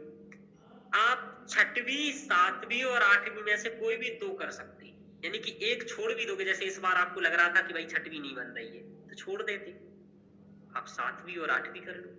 आपको लग रहा है 7वीं नहीं बन रही है तो 6वीं और 8वीं कर लो। आपको लग रहा है 8वीं नहीं बन रही है तो 7वीं और 6वीं कर लो। समझ में आ रहा? जो लिखो परफेक्ट लिखो, नंबर आएगा ही। और इसको जो अटेम्प्ट करता है उसको नंबर भी थोड़े से ठीक मिलते हैं, क्योंकि क्या होता है यदि आप संस्कृत थोड़ी सी ज्यादा, मतलब आप जितना अच्छा अनुवाद कर लेंगे उतने जल्दी ये सॉल्व कर लेंगे। समझ में आ रहा है? एक बात और, आपको एक एक क्वेश्चंस पढ़ते हुए आपको आंसर खोजना है। जैसे आप पहले ये इतना पढ़ो और इसका आंसर खोज लो, फिर ये पढ़ो और इसका आंसर खोजो, ये पढ़ो और इसका आंसर खोजो, ये पढ़ो ये आंसर खोजो। अब ये क्वेश्चन समझ में कब आएगा? जब आपको थोड़ी सी संस्कृत आएगी। जैसे ये कह रहा है कि संस्कृतस्य पाठनाय के कारकाः भवन्ति। अब संस्कृतस्य में कौन सी विभक्ति है बताइए? षष्ठी है ना? षष्ठी। पाठनाय में कौन सी विभक्ति है? चतुर्थी। और कारकाः में मालूम ही आपको, और के आप जानते हैं, कहा कहो के, और भवन्ति आप जानते हैं। तो अभी 5 शब्दों के बारे में जानते हैं, तो इसका अर्थ लगा लेंगे कि संस्कृत के पढ़ने में कौन से कारक हैं, कौन कौन से कारक हैं तो संस्कृत पढ़ने के लिए जरूरी है। अब ये बात यहाँ लिखी होगी कि संस्कृत पढ़ना है कौन सा, तो आपने क्वेश्चन समझ लिया, अब आपको यहाँ उत्तर खोजना है उसका, ठीक है।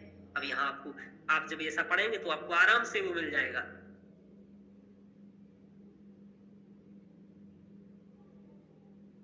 देखो ये लिखा है वो बात यहाँ से, संस्कृत भाषायाः अन्य भाषा माध्यमेन पाठनम कठिनतर रूपेण पाठनम दुरवगम्य प्रौढ़ संस्कृतस्य प्रयोगः च संस्कृतस्य पाठनाय एव। अब आप जब एक एक चीज पढ़ेंगे ना, आराम से आप ग्रामर आएगा तो इन सभी चीजों का आप 1 मिनट में आंसर निकाल लेंगे। समझ पा रहे हो? फिर आपको ज्यादा समझ में दिक्कत नहीं आएगी। आप एक बार कंप्लीट पढ़ेंगे, लेकिन उसके लिए थोड़ा सा अनुवाद ठीक होना चाहिए। तो जिनका अनुवाद ठीक होगा उसके लिए आपको अनुवाद करना है। तो इस यूनिट के लिए, लेकिन आप समझ रहे हो, इस यूनिट के लिए आप कहोगे सर तो एक इस अकेली यूनिट के लिए 30 लेक्चर हम करेंगे।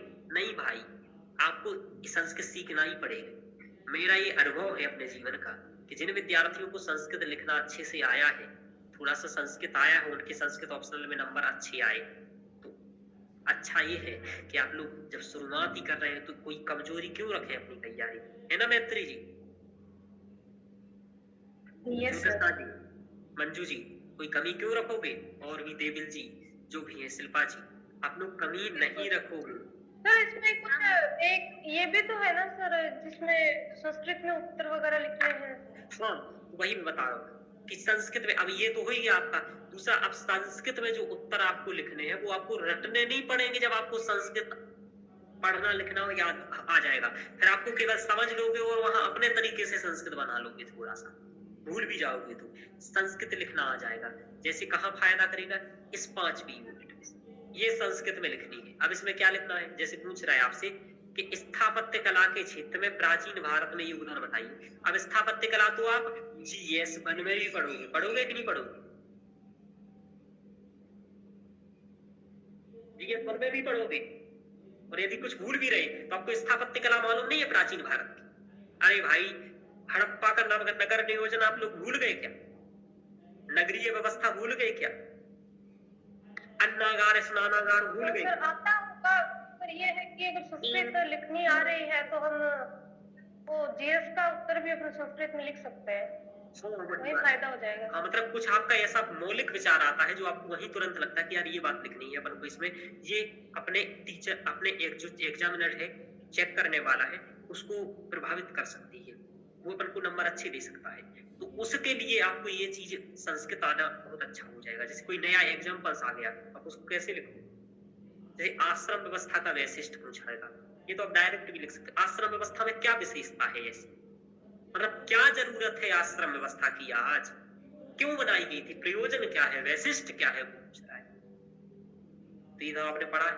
बराह मेहर का योगदान पूछ रहा है। अब बराह मेहर के योगदान के बारे में आपको पढ़ाया है मैंने, वो आप देख लीजिए। पुरुषार्थ चतुष्टय पूछ रहा है, धर्म अर्थ काम मोक्ष, निबंधो लिखा, तो संस्कृत में लिखना है। ये आपके लिए आसान हो जाएगा अनुवाद सीखने के बाद, है ना? हाँ, और आपके लिए डरने की बिल्कुल भी जरूरत नहीं है। अनुवाद में मैं मदद करूंगा। यहाँ वो 30 लेक्चर, आप एक लेक्चर बस वहां देख करके आइए, और यहाँ मैं आपकी संडे को मदद करूंगा। आप लोग सब लोग लिख करके लाइए, और जरूरत पड़ेगी 2 दिन क्लास रख लेंगे, एक दिन अनुवाद का, एक दिन आंसर राइटिंग। आज तो पब्लिक क्लास थी, इसको मैं तो मतलब हम लोगों ने थोड़ी सी बातें भी इधर उधर की करनी, इधर उधर की नहीं, मतलब सिलेबस वगैरह डिस्कशन कर लिए, तो ये वाली बातें हो गया। तो इस तरीके से आपको ये करना है। और चूंकि आप लोगों की भी पहली क्लास की, ज्योतिषना जी की, मैत्री जी की, बाकी मंजू जी की तो पहले भी क्लास की, लेकिन आप सबको लेकर के तो वही चल रहा है, क्योंकि प्रयोजन तो एक ही है आप लोगों का, ये सब लिखना। तो व्यवस्थित आप लोग ये करेंगे फर्स्ट पेपर। जैसे आप फर्स्ट पेपर का ये यूनिट मैंने बता दिया है, 6वां 7वें की बात आपको बताई ही, 8वें की बात आपको समझाया मैंने। अब आपको यहाँ भाषा विज्ञान और व्याकरण तैयार करना है, तो ये दोनों यूनिट जुड़ी हुई, भाषा विज्ञान और व्याकरण का। अगले लेक्चर में क्या करेंगे हम लोग, एक दिन भाषा विज्ञान और व्याकरण पर चर्चा बहुत डिटेल्स में कर लेंगे 2 घंटे का, है ना? तो उसकी भी चीजें खुल करके सामने आएंगी। बाकी आपके लिए सबसे पहला क्या है, मेरे लेक्चर। दूसरे, अब ये भी जान लो आप लोग, सबसे पहले लेक्चर कंप्लीट करने का प्रयास करो, जैसे दर्शन का। दूसरे नंबर पर क्या है, पीवाई लेक्चर। दूसरे नंबर पर ही आप मेरा नोट्स बना लीजिए हैंड रिटन, और उसका शॉर्ट नोट्स बना लीजिए आप, और इस शॉर्ट नोट्स करिए याद करने के बाद लिखिए टेस्ट, और वो टेस्ट सर से आकर के यहाँ चेक कराइए प्रत्येक संडे को। पहले लिखिए यूनिट वाइज टेस्ट, यही है। सबसे पहले लेक्चर करिए और नोट्स मेरे बनाइए, उन नोट्सों के शॉर्ट नोट्स तैयार करिए, और उसको याद करिए, मेमोराइज करिए, आपने कोटेशंस याद करिए, और फिर उसके क्वेश्चंस लिखने का प्रयास करिए, आंसर्स लिखिए। जो ये क्वेश्चंस आए, जैसे आपको पढ़ोगे तो वहां पर ये सब पढ़ोगे आप, जैसे ये सबने पढ़ा है कि आत्म स्वरूप क्या है, ब्रह्म स्वरूप क्या है, सांख्य में प्रकृति क्या है, ये तीनों चीजें आप पढ़ोगे मुझसे वहां पर। अब इन तीनों को आपने पढ़ लिया, नोट्स बना लिए, इनकी कोटेशन याद कर ली, फिर आप क्या करो, इन तीनों का आंसर लिखने का प्रयास करो। पहले एक एक का आंसर लिखने का प्रयास से स्टार्ट करना है, और फिर आपको 3-3 आंसर लिखना है। फिर 2-2 यूनिट लेकर के आंसर लिखो, 6वीं यूनिट का लिखोगे, 7वीं यूनिट का लिखोगे। फिर आप क्या करो कि 3-3 यूनिट का लिखो, फिर 4-4 यूनिट का लिखो, और फिर 5-5 यूनिट का लिखो, यानी कि फुल लेंथ लिखो। फिर क्या करो कि दोनों पेपर एक दिन में लिखो। ऐसा करने के लिए आपको रेगुलर सिलेबस करने की पहले जरूरत है, एक एक टेस्ट यूनिट वाइज लिखने की जरूरत है, और उसके साथ ही साथ मॉडल आंसर देखते चलो। समझ में आ रहा है? जैसे मॉडल आंसर क्या देखना है वो भी देख लीजिए। आज मैं आपके लिए सब कुछ बना के लाया हूँ। पीपीटी बनाने में देखो, अब क्या ये सब नोट्स वगैरह है बेस्ट। अब आपको ये मॉडल आंसर देखने हैं। जैसे ईसावास्य उपनिषद पढ़ रहे हो तो ये आंसर देखो, आप भारतीय दर्शन पढ़ रहे हो तो ये देखो, कौटिल्यार्थशास्त्र देख रहे हो तो ये देखो, ज्ञान योग पढ़ रहे हो तो ये देखो। ईसा मतलब इस तरीके से आपको मॉडल आंसर देखने। टेस्ट आप क्या करो, यूनिट वाइज टेस्ट लिखो, ये फिर उसका एक मॉडल आंसर जो सर ने लिखा है ये सर वाला है, और ये चेक किया हुआ भी इसमें एक आंसर रहेगा, तो चेक किया हुआ देखो, ये सब आपको उपलब्ध हो ही गया है। कैसा रहेगा चेक किया हुआ, देखो ये लिखा है, ये स्टूडेंट का आंसर था। बौद्ध दर्शन पर प्रतीत समुत्पादवादी किसका है आंसर? स्टूडेंट का। और आपके सर ने अपना लिख के बताया, जैसे ये वैशेषिक दर्शन में जो विशेष पदार्थ का इस बार क्वेश्चन पूछा गया, ये भी टेस्ट सीरीज का क्वेश्चन था, ये भी टेस्ट सीरीज में मैंने कराया। अब देखो इंग्लिश मीडियम वाला है कोई इधर? अच्छा वो जानते हैं ना ज्योतिषना जी इंग्लिश, आपको इंग्लिश तो नहीं लिखना है? नो सर, मैं हिंदी में लिखूंगी। ये बात बहुत अच्छी, आप इंग्लिश जानते हो है ना, और शास्त्री कर रहे हो, मतलब ये बहुत अच्छी चीज है ना।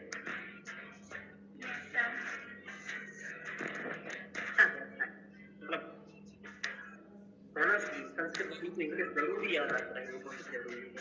तो ये देखो इंग्लिश में लिखे हैं भाई, इंग्लिश मीडियम वाले ऐसा लिखते हैं। इंग्लिश वाले देखो सर से पढ़ रहे हैं, ट्रांसलेट कर रहे हैं, तो आप लोगों को तो करना ही चाहिए ये सब बात।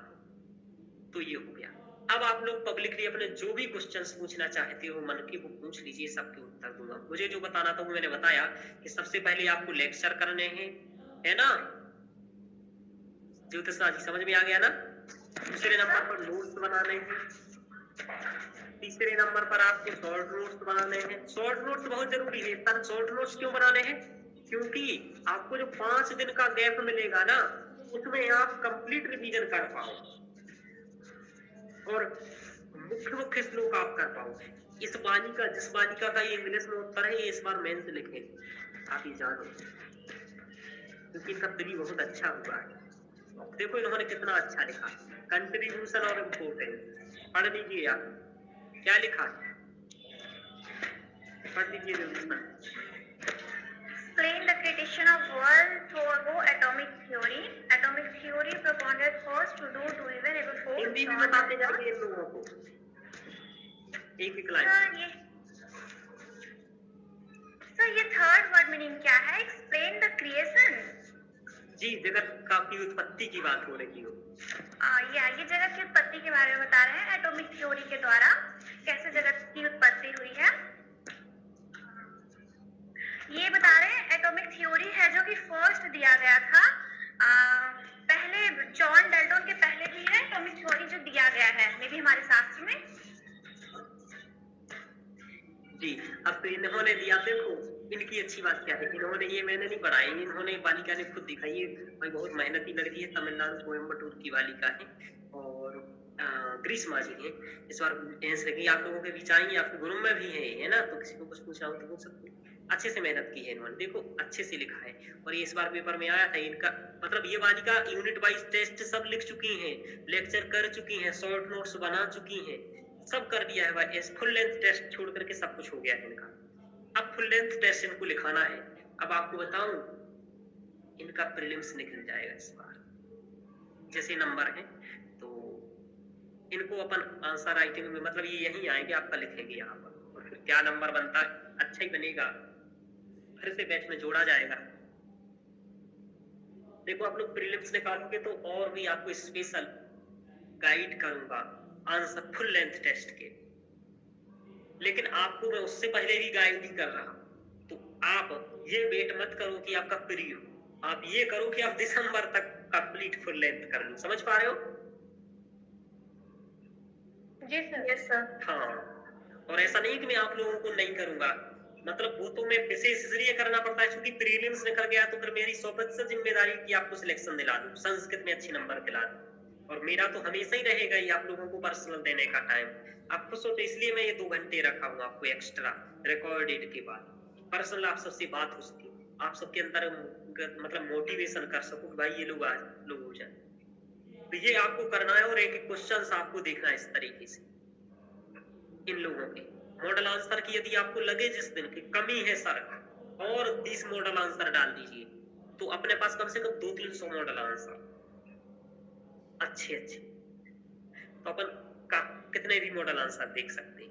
लेकिन मॉडल आंसर आपको ज्यादा नहीं देखना है, खुद को एक इस स्तर पर लाना है कि आपके आंसर मुझे दिखाने पड़े दूसरों को। समझ पा रहे हो? इतना अच्छा आप पढ़ के मेहनत करो और लिखने का प्रयास करो, लिख लोगे लेक्चर देखने के बाद आप। चलिए, तो इस तरीके से आप कंप्लीट हो गया। कोई क्वेश्चन संस्कृति जी, शिल्पा जी, कुछ भी पूछना चाहो, देविल जी, मंजू जी, एक मंजू प्रजापति जी है, देखो डबल मंजू है, देख रहे हो मंजू जी आप? हाँ महोदय। जी हाँ हाँ, वही मैं कह रहा हूँ मंजू जी। ये जो मंजू जी है ना, जो प्रजापति नहीं है, ये पहले से है मेरे पास, मतलब ये तो काफी 2-3 साल से जुड़ी हुई है। चलिए, अच्छा, तो ये आप देख रहे हो, तो किसी को कुछ पूछना है, आप बातें कर लो, आप पूछ सकते हो कुछ भी, कुछ बोलिए। सर जब हम अनुवाद करेंगे जी, तो वो आप डेली बेसिस पे चेक करेंगे या फिर संडे को सिर्फ चेक करेंगे? आपका डेली बेसिस पर ऐसा चेक करेंगे या मुझे पर्सनल भेजेंगे तो डेली आपको पर्सनली चेक करके दे दिया जाएगा। Okay sir. मतलब आप मुझे पीडीएफ बना करके भेजेंगे और मैं आपको चेक करके भेज दूंगा, और साथ में एक ऑडियो मैसेज भेज दूंगा 2-3 मिनट का, 5 मिनट का। ओके ठीक है। सर। और आप चाहते हैं कि मुझे सर दिखाते हुए चेक करें कि बातें करते हुए करें, तो आपको संडे को कराना पड़ेगा। और आप चाहें कि डबल चेक करें तो वहां भेज दीजिएगा और यहाँ करवा लीजिएगा, है ना? Okay sir.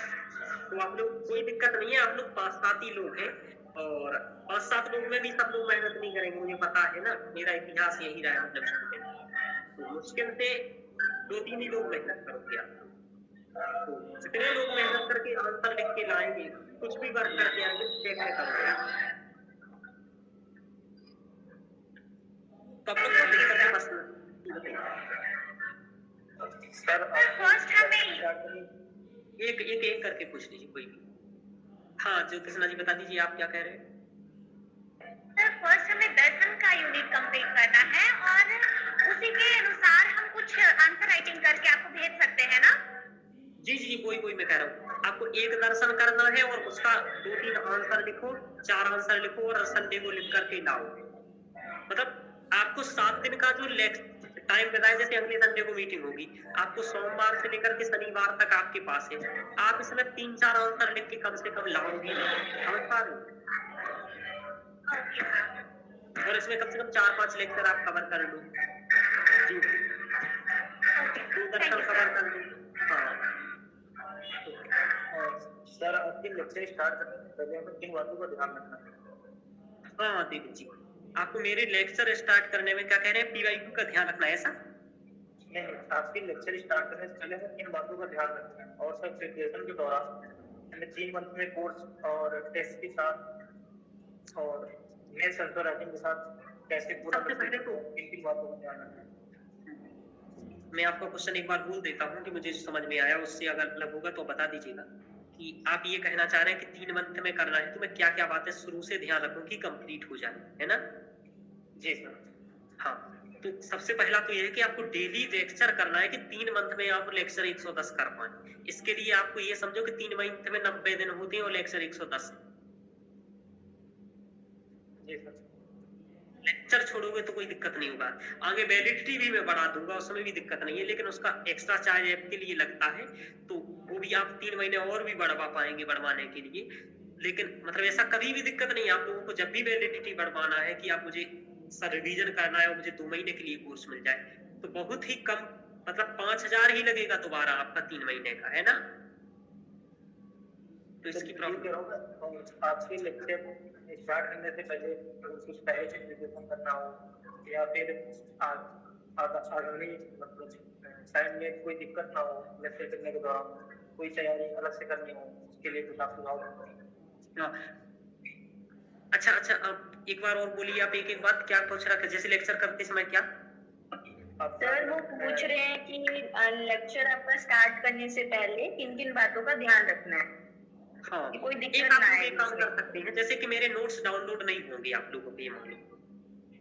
जी सर। तो उसका ये ध्यान रखना है कि आपको जब लेक्चर देखना है तो सबसे अच्छा तरीका ये है कि आप लेक्चर देखते जाओ और नोट्स हैंड रिटन लिखते जाओ, ये सबसे पहला है। यानी कि आप लेक्चर बिना हैंड रिटन साथ में पेन और रजिस्टर लिए बिना मत लिखो। आप भले एक लेक्चर करो लेकिन उसके नोट्स जरूर बनाओ।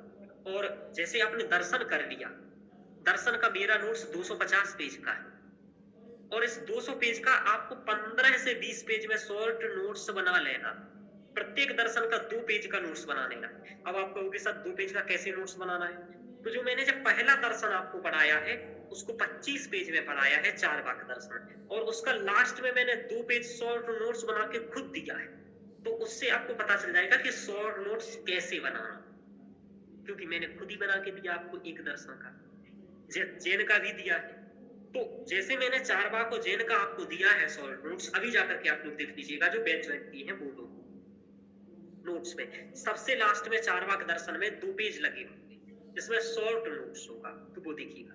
तो आपको शॉर्ट नोट्स साथ में बनाते चलना है, ये सबको ध्यान रखना है, वरना क्या होता है लेक्चर आप कवर कर लेते हो और आपके पास नोट्स ही नहीं है, ये समस्या आती है। तो नोट्स बनाते जाना है। दूसरा, आप क्या करो कि जब पढ़ो तो नोट्स, लेक्चर देखने के साथ नोट्स बनाने के साथ आप क्या करो कि यूनिट जैसे ही कंप्लीट हो तो आप यूनिट वाइज टेस्ट लिख लो। समझ में आ रहा? जी सर।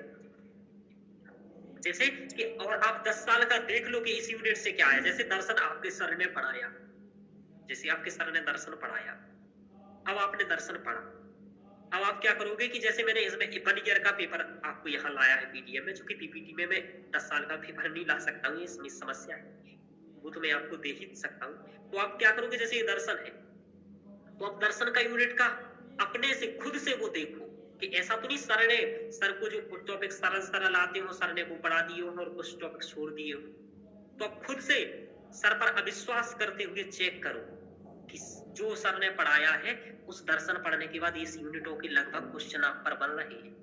ऐसा होगा कि आपको कुछ क्वेश्चंस नहीं बनेंगे, जैसे कि एक क्वेश्चन ये वाला है तो उन क्वेश्चनों को सर को बताओ कि सर इन क्वेश्चंस को आप तैयार करवा दें। समझ में आ रहा है? मतलब जिस भी क्वेश्चंस में आपको 10 साल के पीवाईक्यू में समस्या हो रही है वो आप 3 महीने के अंदर ही ये सर से पूछ लीजिए, रविवार को आकर। सर की मजबूरी है लाइव क्लास में उत्तर रहे। समझ में आ रहा? मतलब देखो सर सर ये बता रहे हैं, सर ये आपके लेक्चर किस टॉपिक से स्टार्ट होते हैं? क्या क्या आपके लेक्चर किस टॉपिक से स्टार्ट होते हैं? किस टॉपिक से स्टार्ट होंगे ऐसा? जी सर। कंप्लीट सिलेबस आपका, मेरा कंप्लीट लेक्चर अपलोडेड है 110 बैच का। जैसे हमारा बेसिक कंप्लीट नहीं है संस्कृत का, आपको बेसिक कंप्लीट करने की कुछ जरूरत नहीं है, आपको दर्शन का लेक्चर देखना स्टार्ट कर देना है, उसको कुछ भी बेसिक की जरूरत नहीं है। ज्योतिषना जी, देविल जी, आप लोगों को ये लग रहा है आपने कभी नहीं पढ़ा है संस्कृत, तो भी आप दर्शन पढ़ना स्टार्ट कर दीजिए। दर्शन आपको बिना पढ़े आ जाएगा। आपको बेसिक करने की जरूरत कहाँ होगी, जब आपको व्याकरण कोर्स करना। समझ पा रहे हो? जी सर। वो व्याकरण पोर्शन आपका कब से स्टार्ट होता है, कितने लेक्चर? हाँ, तो व्याकरण पोर्शन के पहले आपको अनुवाद करने की आवश्यकता पड़ेगी। किसकी? अनुवाद करने। और जो अनुवाद के मैंने 30 लेक्चर कहे हैं, 6 लेक्चर मेरे, 30 लेक्चर एक और टीचर की, ये दोनों ही मैं ही दूंगा इसी ऐप में। तो ये दोनों करने की आपको जरूरत है। उसके बाद आप व्याकरण करेंगे तो व्याकरण आपको बहुत हलवा लगेगा, या फिर पहले व्याकरण कर लीजिए फिर अनुवाद कर लीजिए, ऐसा भी कर सकते हैं। दोनों ही आपके लिए उचित है। जी। तो पहले व्याकरण कर लो, अनुवाद कर लो, और फिर भाषा विज्ञान कर लो। ये तीनों चीजें जुड़ी हुई हैं भाई, भाषा विज्ञान, अनुवाद और भाषा विज्ञान, क्योंकि सब लैंग्वेज से संबंधित मामला है। ये ट्रांसलेटिंग है, ये भाषा का विज्ञान है। विज्ञान आप जानते हो साइंस, साइंस क्या होता है? भाषा का जब हम सुनियोजित तरीके से, तार्किक तरीके से, क्रमबद्ध स्वरूप में अध्ययन करते हैं वही भाषा विज्ञान कहलाता है। यानी कि भाषा के जो सिद्धांत हैं उनका हम क्रमबद्ध, तार्किक और समुचित स्वरूप में जब अध्ययन करें वही भाषा विज्ञान है। ठीक है, तो वही भाषा विज्ञान के आपको तुरंत वही पढ़ना है। तो ये आपको क्रम से करना है। तो वो आपने बात ध्यान रख लिया कि शॉर्ट नोट साथ में बनाते जाना है, आपको टेस्ट साथ में लिखते जाना है, पीवाईक्यू साथ में देखते जाना है 10 साल की। सर ने तो तुरंत टॉपिक्स के बाद ही पीवाईक्यू डिस्कस कराए। जैसे मैं आपको चारवाक पढ़ाऊंगा तो पहले ही बता दूंगा कि 10 साल में, 15 साल में चारवाक के, 20 साल में ये क्वेश्चन आए, फिर आपको चारवाक पढ़ाना स्टार्ट करूंगा।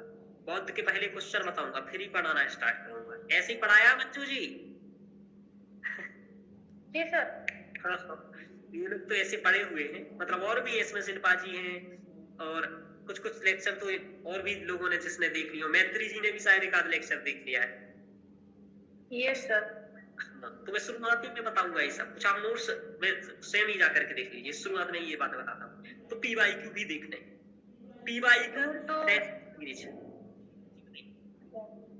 सर जब आप अनुवाद की वीडियो आप अपलोड करेंगे तभी व्याकरण कर लेना उचित रहेगा, जो भी सर व्याकरण कंटिन्यू रखिए मैत्री जी। Okay sir. आप व्याकरण कंटिन्यू रखिए, उसके बाद अनुवाद कर लेंगे तो भी समझ में आ जाएगा, और पहले भी करोगे तो भी आ जाएगा। आपने जितना लेक्चर कर लिया है ना, आप करो उसको रेगुलर रखो व्याकरण, है ना। और कम से कम संज्ञा प्रकरण तो कंप्लीट कर लो, आपने स्टार्टिंग कर दिया है, ठीक है। आप ऐसा भी कर सकते हो, संज्ञा प्रकरण कर लो, उसके बाद 5 दिन दूसरा कोई कर लो, फिर आप कारक कर लो, फिर 5-7 दिन दूसरा कोई टॉपिक्स पढ़ लो, छोड़ छोड़ के भी व्याकरण पढ़ो, लेकिन जितना भी व्याकरण पढ़ो उसे याद करो। जैसे संतर्क प्रकरण में आप 14 सूत्र पढ़ेंगे, बताई थी मैंने बात। सर महेश्वर सूत्र है 14 और उच्चारण स्थान याद करो। इन 14, ये तो माहेश्वर सूत्र तो है ही, उसके अलावा भी उसमें जो हलंत्यम वगैरह भी 14 सूत्र ही है। आदिनंतेन सहिता तुल्यास्य प्रयत्नम सवर्णम सुप्तिगंतम पदम हलुअंतराः संयोगा, ये 14 सूत्र। इन 14 सूत्रों के जैसे मैंने बताया है वो सब कुछ आप तैयार करके याद करके। सर तो इसमें अगर मुझे कोई सूत्र समझ नहीं आ रहा तो वो इसी लेक्चर में आपसे पूछ लेना है ना। हाँ, यहाँ आकर के पूछो, पर्सनल पूछो, मतलब इसीलिए तो ये आपने डाउट के सेशन रखा है आपको। मतलब ऐसा नहीं है कि आपको केवल लेक्चर पकड़ा दिए और आप लोग जाओ, फिर इसके लिए थोड़ी ना इतना पैसा लेने की जरूरत। Yes sir. आपकी मैं पर्सनल गाइड, मतलब जहां भी समस्या आएगी आप मुझसे पूछो। आपको कोई एक्स्ट्रा किताब पढ़नी है वो पूछो, सर आपका दर्शन पढ़ लिया और भी मेरा मन है कुछ पढ़।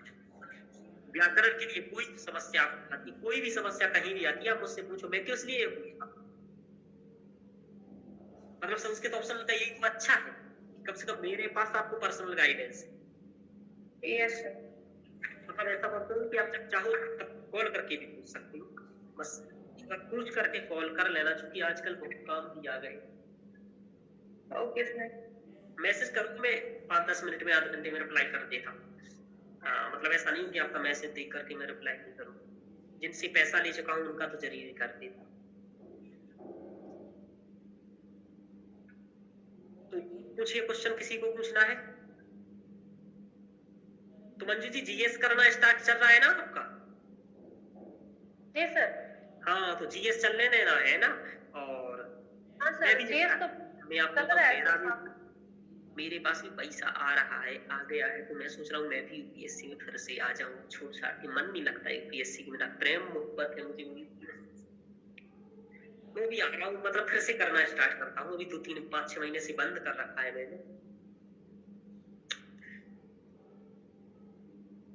असिस्टेंट प्रोफेसर में मन नहीं लगता यार ज्यादा।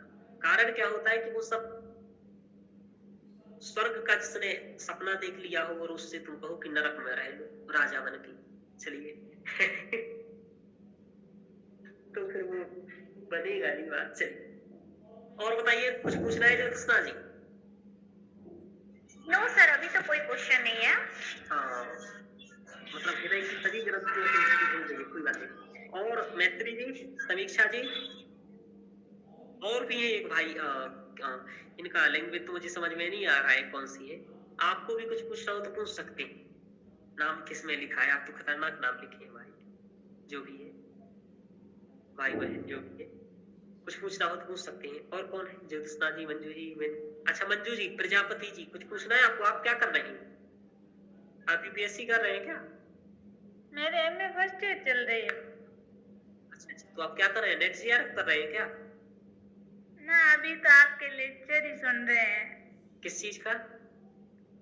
वैसे ही मोटिवेट होने के लिए। अच्छा, मोटिवेशन के लिए? हाँ। सर से मोटिवेशन लो आप, कि सर कभी भी कितना भी सर हार जाए, सर को चाहे 500 असफलताएं मिल जाए, ये मंजू जी जानती हैं, लेकिन सर कभी हार नहीं मानते हैं। और सर कभी भी देवता के भरोसे, भगवान के भरोसे कभी भी नहीं चलते हैं, सदैव कर्म के भरोसे चलते और अपनी मेहनत के भरोसे चलते। मुझे पूछना था, यूपीएससी के लिए क्या करना होगा? यूपीएससी के लिए पढ़ाई करनी होगी भाई, यही की चीज है। पढ़ाई तो करनी होगी, फिर भी वो थोड़ा पैसे चाहिए इसके अलावा थोड़ा सा, मतलब 2 चीज चाहिए मेरे हिसाब से, जो मेरे जीवन में जरूरत पड़ा, पैसे का और मेहनत का। ये जिसके पास है उसको कोई नहीं रोक सकता यूपीएससी करने से। आपके सर को रोका है पैसे ने थोड़ा सा, लेकिन पैसा एक हद तक सर रोक पैसे, मेहनत और इसके साथ में समय भी है, समय भी चाहिए। समय तो है, चाहिए ही चाहिए, है ना। आज जैसे हमारी सर के पास पैसे है, सर मोस्ट इम्पोर्टेंट डिसिप्लिन है। वो तो फिर मतलब वो तो आपको करना ही पड़ेगा। जब इतनी बड़ी चीज करनी है ना, तो धैर्य, उत्साह, ये सब तो चाहिए ही है, मतलब ये तो है ही। लेकिन जिनके बिना नहीं होगा वो तो यही है कि पैसे यदि आपके पास नहीं है ना, तो समस्या आएगी काफी हद तक, कि आपके पास बिल्कुल पैसे नहीं है। मतलब इतना भी ज्यादा पैसा नहीं चाहिए, पर ये इतना पैसा तो चाहिए कि आप कोचिंग अफोर्ड कर पाए, जैसे आप टेस्ट सीरीज अफोर्ड कर पाए। जैसे आप ये सोचो ना, संस्कृत का ऑप्शनल का बेस्ट जिसने मेरा ले लिया, आप सेल्फ से कर रहे हो, सेल्फ से करने में आपको कम से कम 2 साल लग जाएगा, जैसा मेरा नोट्स बना है वैसा करने में। आप 2 साल में संस्कृत का नोट्स बनाओ, या फिर आप पैसे दे करके 3 महीने में सर का बैच खरीद लो और सर का गाइडेंस खरीद लो, ये अंतर हो जाता है। जीएस भी पढ़ रहे हैं, सर बैच नहीं खरीदते हैं, सर भी जीएस का बैच खरीदते हैं। सर ने भी 22-25 हजार का टेस्ट सीरीज दिया है। महोदय, मुझे आज ही पता चला है कि संस्कृत में यूपीएससी होता है। अच्छा, नहीं भाई, ये लोग सब लोग कर रहे हैं। ज्योतिषना जी शास्त्री की, आप आचार कर रहे हैं, एमए। हाँ, मेरे बीए की हुई थी, अब एमए चल रही है। हाँ, यूपीएससी होती है, क्यों नहीं होती। 500 नंबर का आपका ये होता है, 1750 में से मेंस जो होता है उसमें 1750 अंक का होता है। सही बोल रहा हूँ ना। 1000 का जीएस, 250 का निबंध यानी कि एसे, और 500 का ऑप्शनल। ये संस्कृत 500 नंबर का है आपका, तो आराम से 500 में आप 300 नंबर प्राप्त करो बहुत अच्छे से मेहनत करके। 300 नंबर ऐसा नहीं कि अपन केवल सपने देख रहे हैं, आ चुके हैं इसमें। 301 नंबर अपना आ चुका है, 294 नंबर आ चुका है, मार्कशीट सहित दिखा चुका हूँ ये बात। 5वीं रैंक आ चुकी है इसमें। आपको बताऊं, 2008 जो 2001 से जो 2013 तक का समय था, उस समय तो संस्कृत का तो बहुत ज्यादा नाम था। मतलब 100 बच्चों में 10 बच्चे ही संस्कृत ऑप्शनल से होते थे, ये स्थिति थी उस समय। हालांकि अब ऐसी स्थिति नहीं है, जो सच्चाई है वो मैं बता रहा हूँ। अब मुश्किल से 15 बच्चे मेंस लिखते हैं, जिसमें से हर बार 2 या 3 बच्चों का मेंस होता है। इस बार 2 बच्चों का सिलेक्शन होगा संस्कृत से। जैसे अब अपने ही विद्यार्थी जीएस अच्छा किए होते मंजू जी, तो 2 अपनों का भी हो जाता। सर स्तुति जी का तो हो सकता है ना। हो सकता है, लेकिन प्रॉब्लम उन्होंने गलत कर ली। रेगुलर अटेम्प्ट दे दिए, 5 अटेम्प्ट के हो चुके हैं, 1 अटेम्प्ट बचा है केवल लास्ट, और अभी वो फिर से जॉब करने लगी। सबसे बड़ी प्रॉब्लम तो यही है, जॉब के साथ दिए तो अब और जॉब के साथ एज भी उनकी हो गई, आपकी जैसा उनका है। अब आपको जॉब है, अब आपके पास पैसे तो है मंजू जी, लेकिन वहां समय कम है। अब सर के पास समय है लेकिन पैसे नहीं है, कुछ ना कुछ समस्या कर देता है ना। अब तो वो लोग बहुत सौभाग्यशाली समझो अपने आप को, जिसके पास पैसे हैं और समय भी है। समझ पा रहे हो।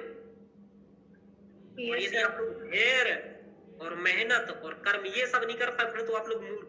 ये तो बहुत छोटी बात है, धैर्य कर्म, ये तो बहुत भाई, ये तो आपके खुद के अंदर की बात है भाई। समय आपके पास बना लेना ये आपके बस की बात नहीं है, क्योंकि मंजू जी को रोज 8 घंटे ड्यूटी करनी, तो वो तो करनी है भाई, छोड़ नहीं सकते हैं। सरकारी है, सरकारी नहीं छोड़ सकते, प्राइवेट हो तो छोड़ दो।